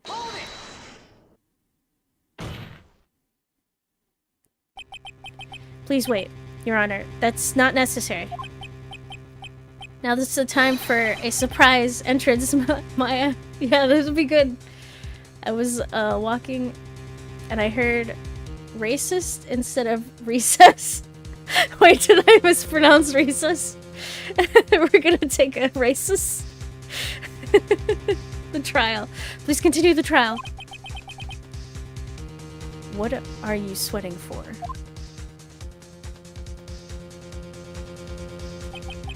Your client is getting one more day to live, isn't he? That's not it. This isn't about that. Edgeworth, I know you know who the real killer is.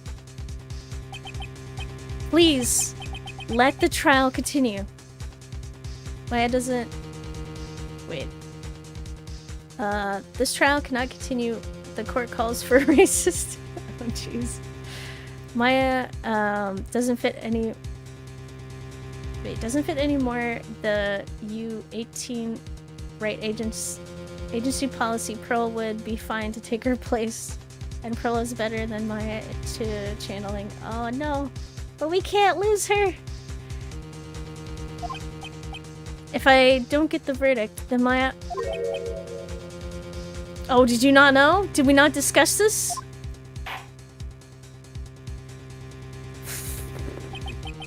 But it's impossible to continue as long as the witness refuses to testify. Now then, this court is... Now, question.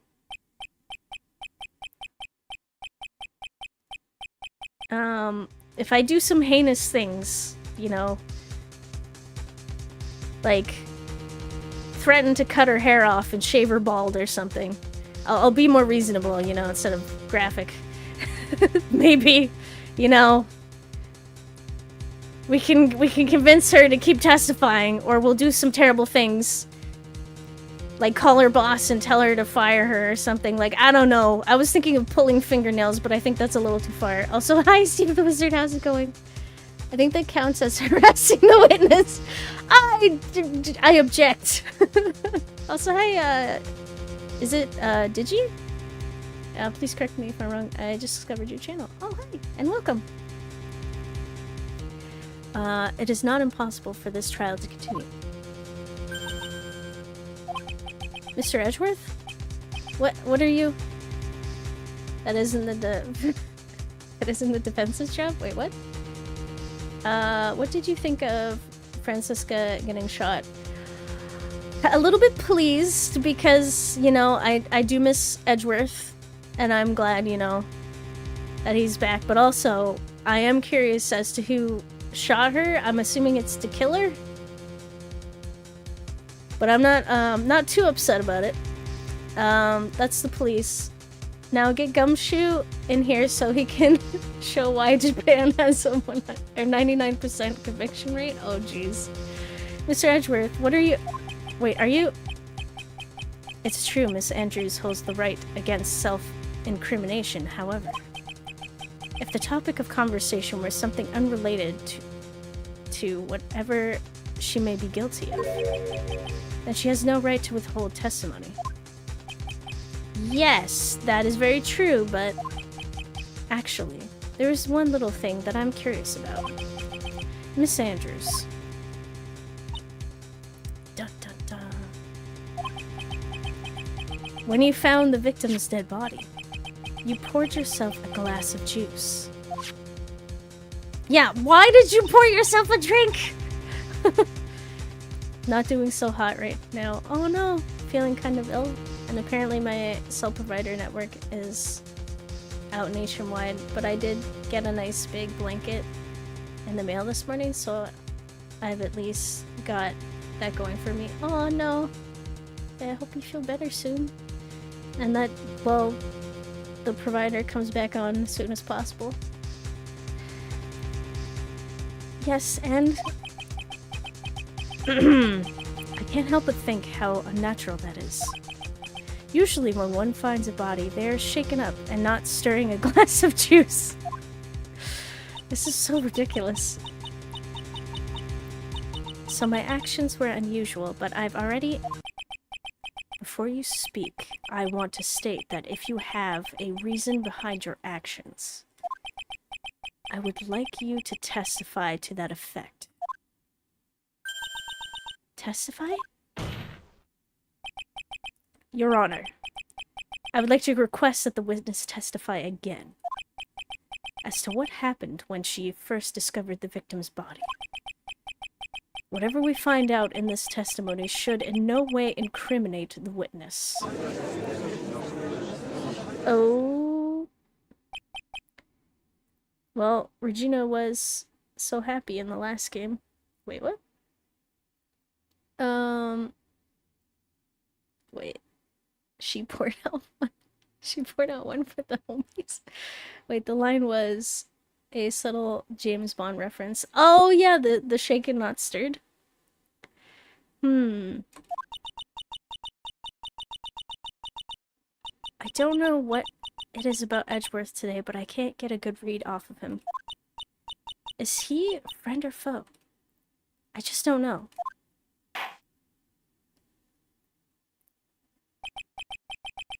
The court acknowledges the prosecution's request. Miss Andrews, if you please. Oh. She's being so difficult. When I found the body. That glass of juice, I didn't really pour it for myself. I was surprised when I walked into the room and saw it in that messy state. And Juan, he was sitting slumped over and tired looking in the corner. When I saw him sitting like that, the thought that he was dead didn't cross my mind. To be honest, I thought he had just fainted or something, so I went to pour him some juice. When I realized that he was dead, that's when I knocked the flower vase over. You just said you poured it for yourself because you yourself felt faint. He's an enemy to lovers. Wait, what? Oh, James Bond. So you poured that glass of juice for the victim? Why didn't you say so in your earlier testimony? I didn't think I needed to include something so trivial. Phoenix, please be careful here. If you can't find anything wrong with this testimony, then there's nothing left. I know. Edgeworth, what the heck is going on in that brain of yours? Now then, Miss Wright, you may begin your cross-examination. Okay. Okay, this will be fine. I'm saving because I don't trust myself already. Oh boy. I have one tiny micro thing left in my bar.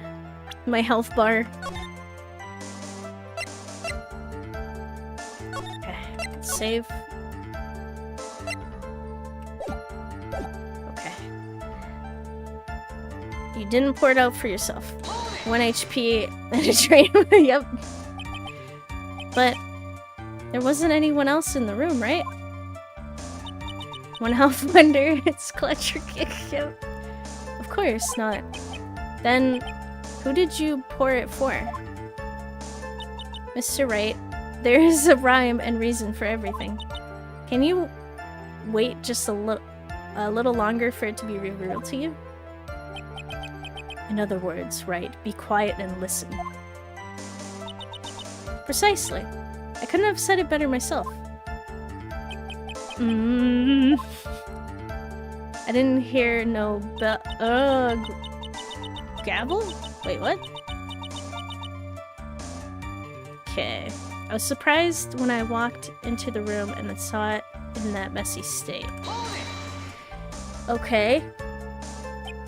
So, it was a mess. Are you sure it wasn't messy because of your fight with Mr. Corda?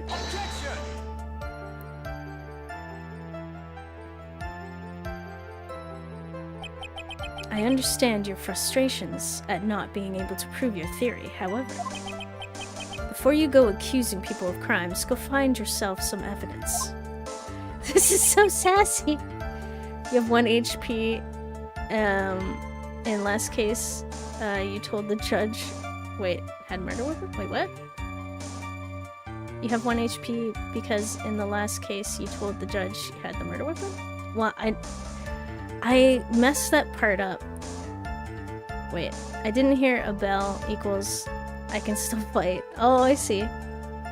As in boxing. Ah, I got it. And then what did you see next, witness? Okay. Okay. He was sitting slumped over in the corner. This all contradicts what you said earlier. Slumped over. Yes, he was just sitting there with his head tilted forward, eyes closed. He really looked like he was sleeping. With a knife in his chest? Is it just me, or did that right there sound a little odd? Head for... Oh, hold on, hold it. Hold it. Dang it, his head's forward. I was gonna be like, is his head backward? Is it tilted to the side? Can we get her on that? No. Okay. Is it just me, or did that right there sound a little odd. When I saw him sitting like that, the thought that he was dead didn't cross my mind.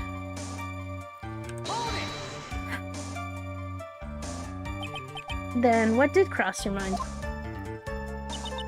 I thought maybe he had smashed everything up in anger because he lost the Grand Prix, and then felt tired after his rampage, so he decided to take a nap. Anyways, that's what I thought. Wait. I see, so you didn't think he was dead at all. All of this... Oh... You just contradicted and then said this? I'm so confused. You thought he fainted. I thought he was asleep at first. But then the room was in such a messy state. I thought maybe he had gotten into a fight with someone. And that's when he went to pour the glass of juice.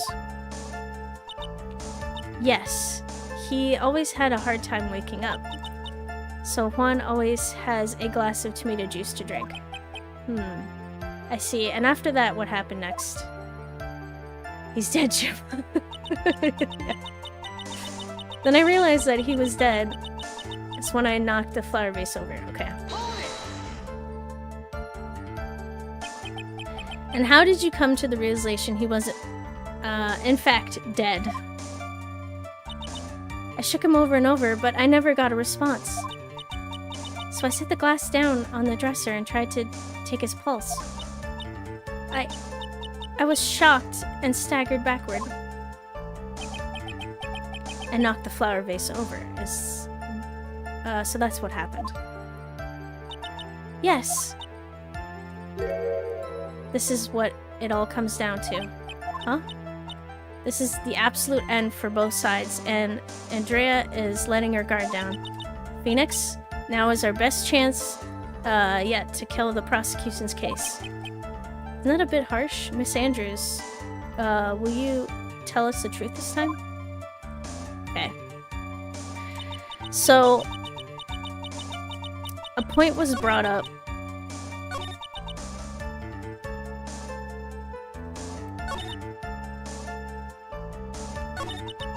Was it this one? I'm just gonna re-go through this. Okay, slumped over. Yes, he was sitting. He really looked like he was sleeping. Is it just me, or did that right there sound a little odd? Okay. So that one, it has to be it.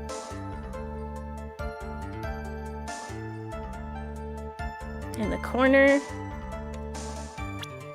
Okay, so what is off about that?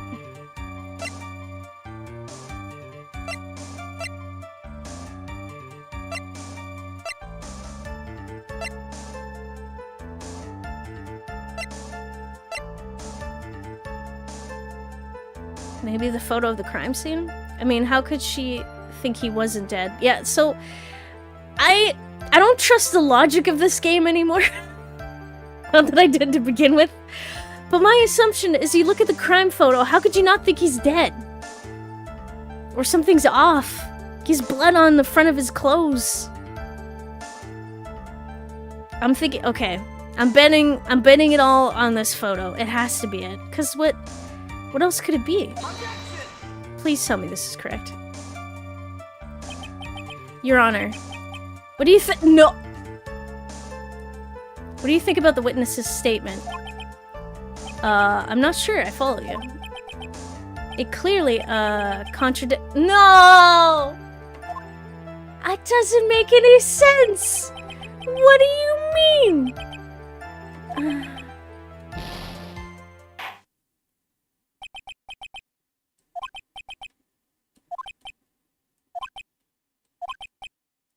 This case is killing me. I don't... In Ace Attorney world, this is perfectly normal.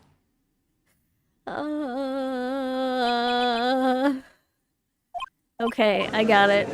Yeah, he's going to another trial and he's gonna be executed. Got it. Cool. Love it. Oh, okay. Is it a different statement? Is that what it is? Yay, Maya's free. Is it? Is she?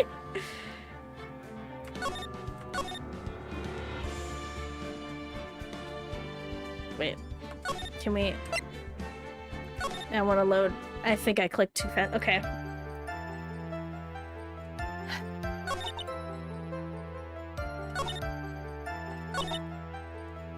Okay, maybe it's this one. When I saw him sitting like that, the thought that he was dead didn't cross my mind.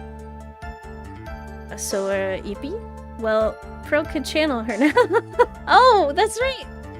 Yeah, the crime photo would be correct. Okay, so I just put it at the wrong instance? Why are they so concerned with the, the glass of juice? It is a weird thing. But it's all we've got to keep her talking, I guess. Okay. This has to be it. Please, for the love of everything. So, you honestly didn't think he was dead when you found him? No, not at all. Even though this is what you saw when you discovered the body? Him slumped over, knife in the chest, blood spurting out. What is the meaning of this? Your Honor, pay attention for once. Isn't it obvious, Your Honor? There is a knife sticking straight out of Mr. Corda's chest. Oh my goodness. Are they... Oh wait, he doesn't look dead to me. Does he not? Fun fact, the music stops or changes every time you present something that will change the game state. You know, I'm starting to think you're correct. Yeah, but he's an actor. Anyone who saw the scene would immediately thought that there was a dead man. That could be a costume. That's... Well, you see... I doubt a single person in the world would mistake this for someone who fainted. No, not a dead man. Yeah, so if the music doesn't stop, it's prepare to die. Okay. And then so nonchalantly go pour something to drink. Your point is, Miss Andrews, your testimony just now, it was all one giant lie. Ah! Come on, having a knife out of your chest is the new fashion. And your lie has proven one thing very clearly.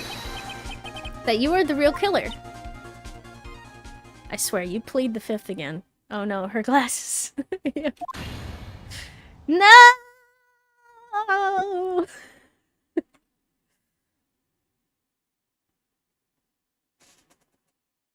They got better, yeah.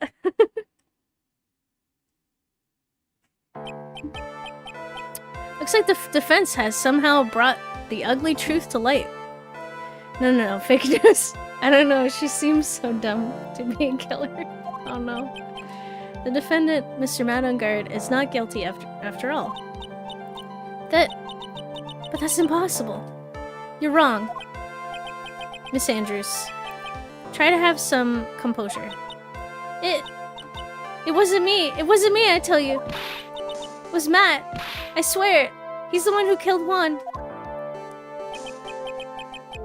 Wait, she's too innocent to be guilty? Yeah. Okay, but you were the one who refused to testify. And your reason for not doing so was that you might end up incriminating yourself. That's because... Miss Andrews, I will give you one last chance. What exactly are you hiding that may incriminate you? What if it's Matt? That's a good question. Have you ever thought of that?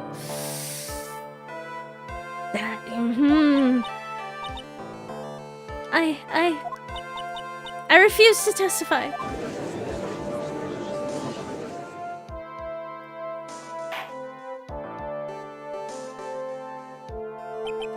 Then there is no need for this court to continue any further.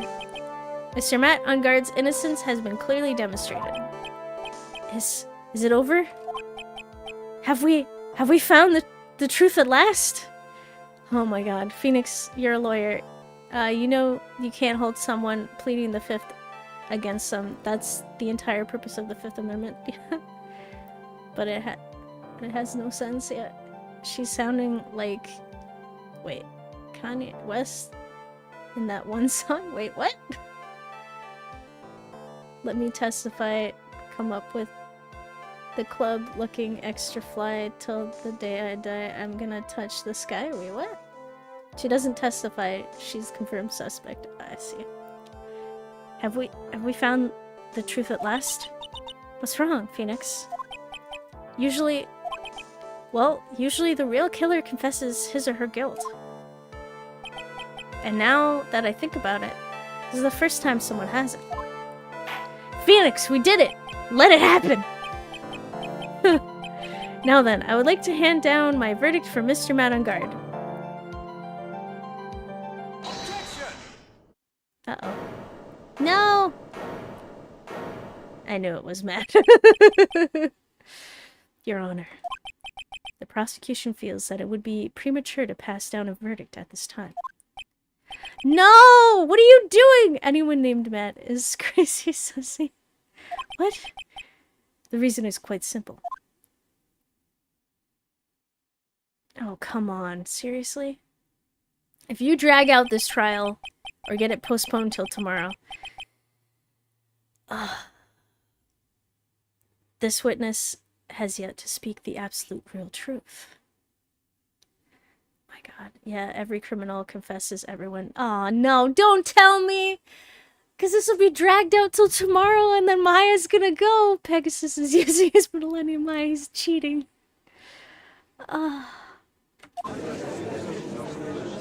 Please, no. Maya's done for. The absolute real truth? What are you... Witness, don't you understand yet? Huh? I don't know who planted this silly idea in your head. But as long as you protect yourself through your silence, Matt on guard will go free. And in his place, you will become the guilty party. That's a lie! I don't believe you. What? I was told if I spoke, then it would be all over and Matt would never be declared guilty. What in the world is she talking about? Has she lost it? Wait, not guilty? Did I read that right? I can't speak about it. I'm too scared. It's Franziska von Karma. Dang it, she ruins it. She can't even just let me have this one. She has to go get herself shot and then have a backup plan just in case she's out of court having a bullet removed from her shoulder. Wait, see, it's Matt. It's Matt, I told you. Shoot her again. I feel the strong desire to do that. Huh? Don't you remember, Phoenix? Miss Andrews lives by gripping tightly onto the words of another. Because she doesn't have the strength to believe in herself. Then, right now, Miss Andrews is... Yesterday, she was tossed a lifesaver by Miss Von Karma. It was cherry-flavored. Don't say a word, no matter what happens. If you do, Matt on guard will be acquitted. Miss Andrews undyingly believes in those words right now. Wait. Ask to Shelly Boy to do the job? Wait, what? Anyways, remember, Edgeworth isn't here to win or to help you. He's here to get the truth. Oh, that is true. So he doesn't care about Maya.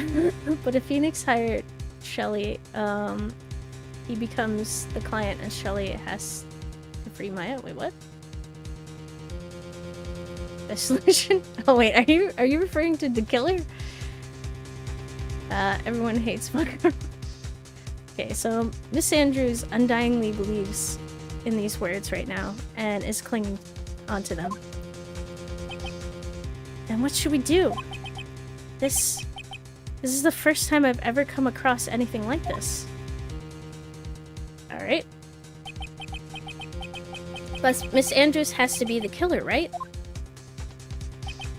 All we have to do now is get our not guilty. That is my only priority.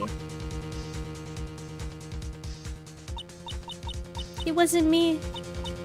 I'm begging you, please believe me. I didn't kill one. Help, please. Someone help me. Can we pull out the magical trinket we have, Mr. Wright? Yes, Your Honor?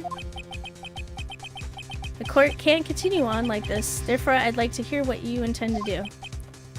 I intend to do? What am I supposed to do? What am I supposed to say? Right. I suggest you think very carefully about this. Think about what this witness did and what she did not do. Oh, come on. And think about who is the real mastermind behind this crime. Who's the real mastermind? Isn't that obvious? There's no one else it could be except the woman crying over there, right? Come now. What will you do? What kind of man are you, Mr. Phoenix, right? Oh god. Hold on. I don't trust myself. I really don't trust myself. This is so bad. Oh wait. Wait, if we kill on guard, then he can't be our client and free him. I don't think it works that way. Force her to testify?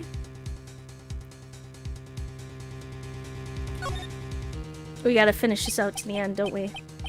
Have to win a complete acquittal today. There's no way around that. But I can't bring myself to do it like this. Not when she's making a face like that.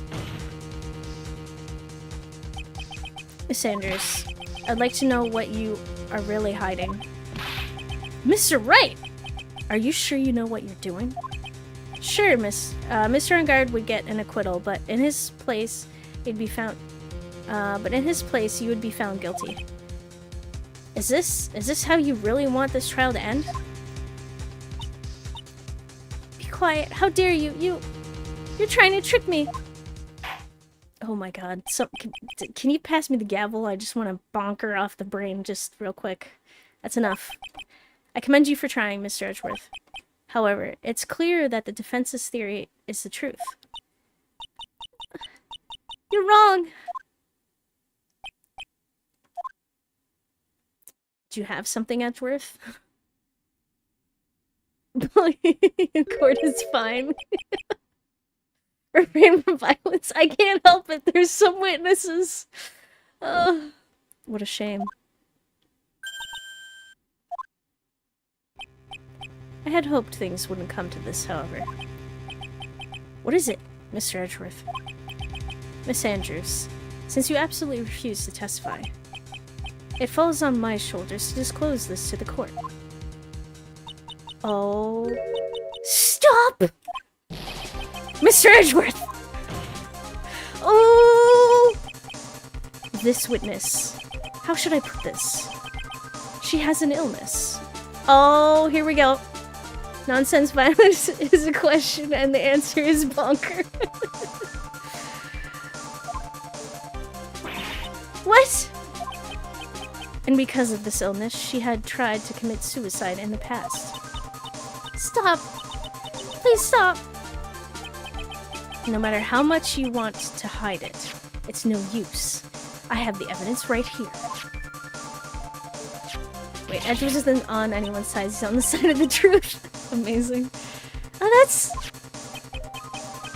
the second part of the suicide report. The attempted suicide report. What will you do now, witness? You know what I'm about to do, don't you? I will now reveal to the court the true nature of the pitiful woman known as Adrian Andrews. The secret of her dependent nature. Having other people know about it scares her more than anything else in the world. Wait, how is this okay? Please! Please stop! If you people find out, I beg you! Edgeworth doesn't have friends or enemies in any court battle or any battle. He just draws and starts blasting. If anyone finds out, oh no, what are you gonna do? If you're going to wait, isn't this harassing the witness? This has to count. If you're going to say you would choose death, that is of no concern to me. Edgeworth, how can you be so cold? How can you not be? However, before you die, I will pull the truth from your still breathing lips. No matter what I have to do. Oh, so will you tell the court yourself, or shall I? Either is fine with me.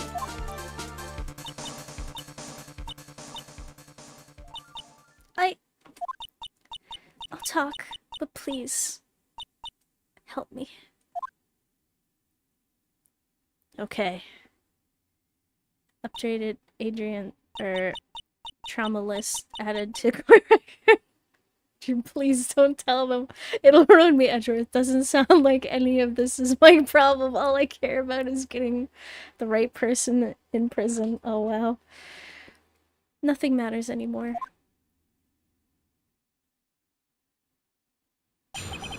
My crime. What did you do?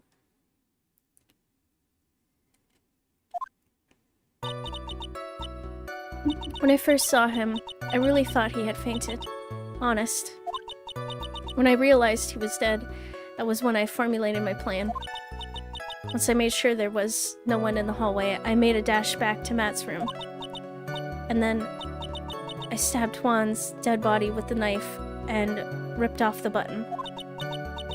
Just when I finished and was returning to Matt's room, I had a bit of an inconvenience. And that's why I ended up using the Nickel Samurai costume. Okay. So you did not necessarily kill him, but everything we've accused you of is true. Stab the body! With the knife! In the dining room! Why would you do that? Isn't it obvious? To pin the blame on a certain person. A certain cowardly man. What? Can you explain? Because I don't really understand why you hate Matt. For being treated worse.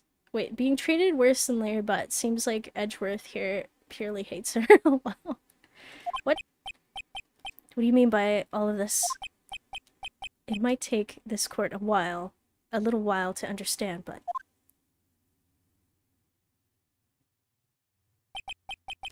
This is the truth. The real killer is Matt. Wait. That scumbag of a man. I'll never forgive him. Wait. Wait. Did he actually do it? Are we certain? Oh my god, wait. Is he actually a like, that would... Are we gonna fail this one? Of course we know that motive is jealousy. He is the enemy of her beloved Opag. Wait, what? He's trying to escape his guilt again, just like last time. What is she talking about? I did it. Open and shut case. Last time, so Miss Andrews stabbed the victim, Juan Corda, in the chest with the knife. However, she didn't do it with murder in mind. She did it with the intent of framing Matt on guard for murder. And this is her crime. Oh my goodness. What? How is this possible? I mean, wasn't Miss Andrews supposed to be the real murderer? Mr. Wright, please get over your shock and commence the cross-examination. Well, then who did it? Okay.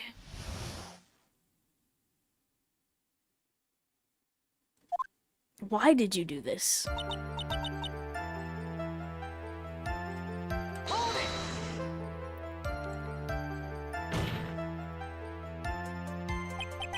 But you could tell from the state of the room was in that there had been a fight. Are you telling the truth when you say that you did not know he was dead? He had a scarf tied around his neck. that scarf is part of the Jammin' Ninja's costume, so I didn't think anything about it. It was strange. Maybe the killer was the killer. Oh my god, if that was the case. His head was also tilted down a bit, so I couldn't see his face that well. See, actor? That's why I thought I'd wake him up and went to pour the juice. Wait, so that was legit?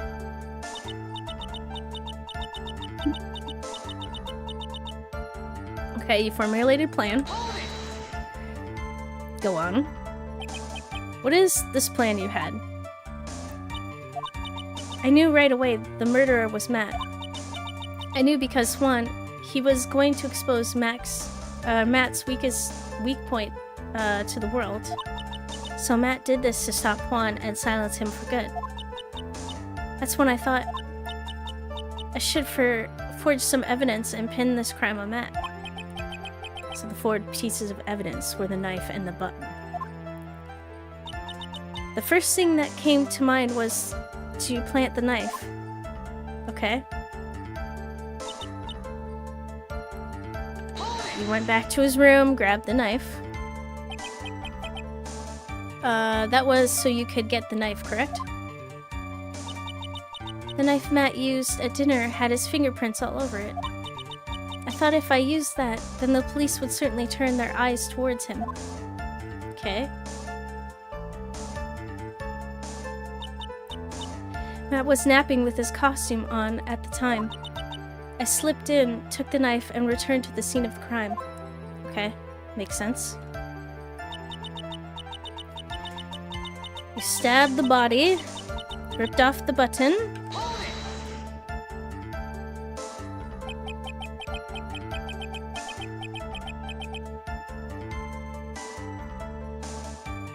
So you were the one to stab the victim with the knife. Or with that knife. It gives me goosebumps to think about it now. What a horrible thing I did. At the time, I couldn't control my own body. It moved on its own. Then, when I stabbed Juan's dead body, I suddenly realized something. If I used the button somehow, I could make Matt look even more suspect. So you thought to rip one of the buttons off and then plant it in Mr. On Guard's Hakama. Yes. That's what I had planned to do. But things never go that smoothly, do they? Okay. Just when I finished and was returning to Matt's room, I had a bit of an inconvenience. Oh, I think I know what that inconvenience was. An inconvenience? It was a woman with a camera at the ready, loitering in the hallway. I'm willing to bet my, spikes. Spikes? It was a lot of... There was also a woman with a ray gun at the ready, pacing back and forth. That's Miss Soulbag for you. I had already been caught and made into a big scoop. I had already been caught and made into a big scoop for a certain weekly tabloid once, so I couldn't very well go out looking like myself and get caught again. Okay, makes sense. And that's why I ended up using the samurai costume. You were the one who prepared the costume, weren't you?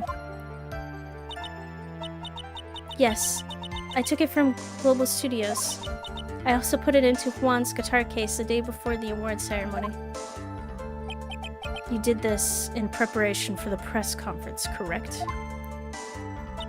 Yes, Juan wanted to wear that costume and hold a press conference in it. Oh, no. Nope, I missed a message. So the question remains then, if Matt was napping in his costume, how did she manage to wear it when she was leaving the room? Yeah, she threw it in the case and then wore it later. Pegasus about to frame cut. Oh boy. Alright, so that is my alarm, so I'm gonna have to stop. So, we'll have to stop at, I guess it's fine. We'll stop here. Next time we'll have to figure out, ow, what the heck is going on with all this. I know. Play this again tonight. But we got Sam and Max Saves the World tonight. We're gonna have to leave on a cliffhanger. Out. And get the details as to the costume situation. Alright. So, for now, I'll place up my out. Hi, Maximus! Don't make me Anakin. Oh no. Alright, I'm gonna put on my schedule. So I stream from Fridays to Mondays, 2 times each day. Today is Monday, so in approximately 4 hours from now, I'll be playing some Sam and Max Saves the World. We'll probably finish that, so we'll end up starting another Sam and Max game. Next Friday, we'll be playing some Final Fantasy VII and Dave the Diver. Saturday, some Project Zomboid and Prey. Sunday, A Hat in Time and more Prey. And then next Mystery Monday, for the earlier stream, we'll play more Phoenix Wright, Ace Attorney, Justice for All. Alright, so I think that's it. So thank you so much for coming. Hope you have a great rest of your day and hope to see you again. Alrighty. Bye!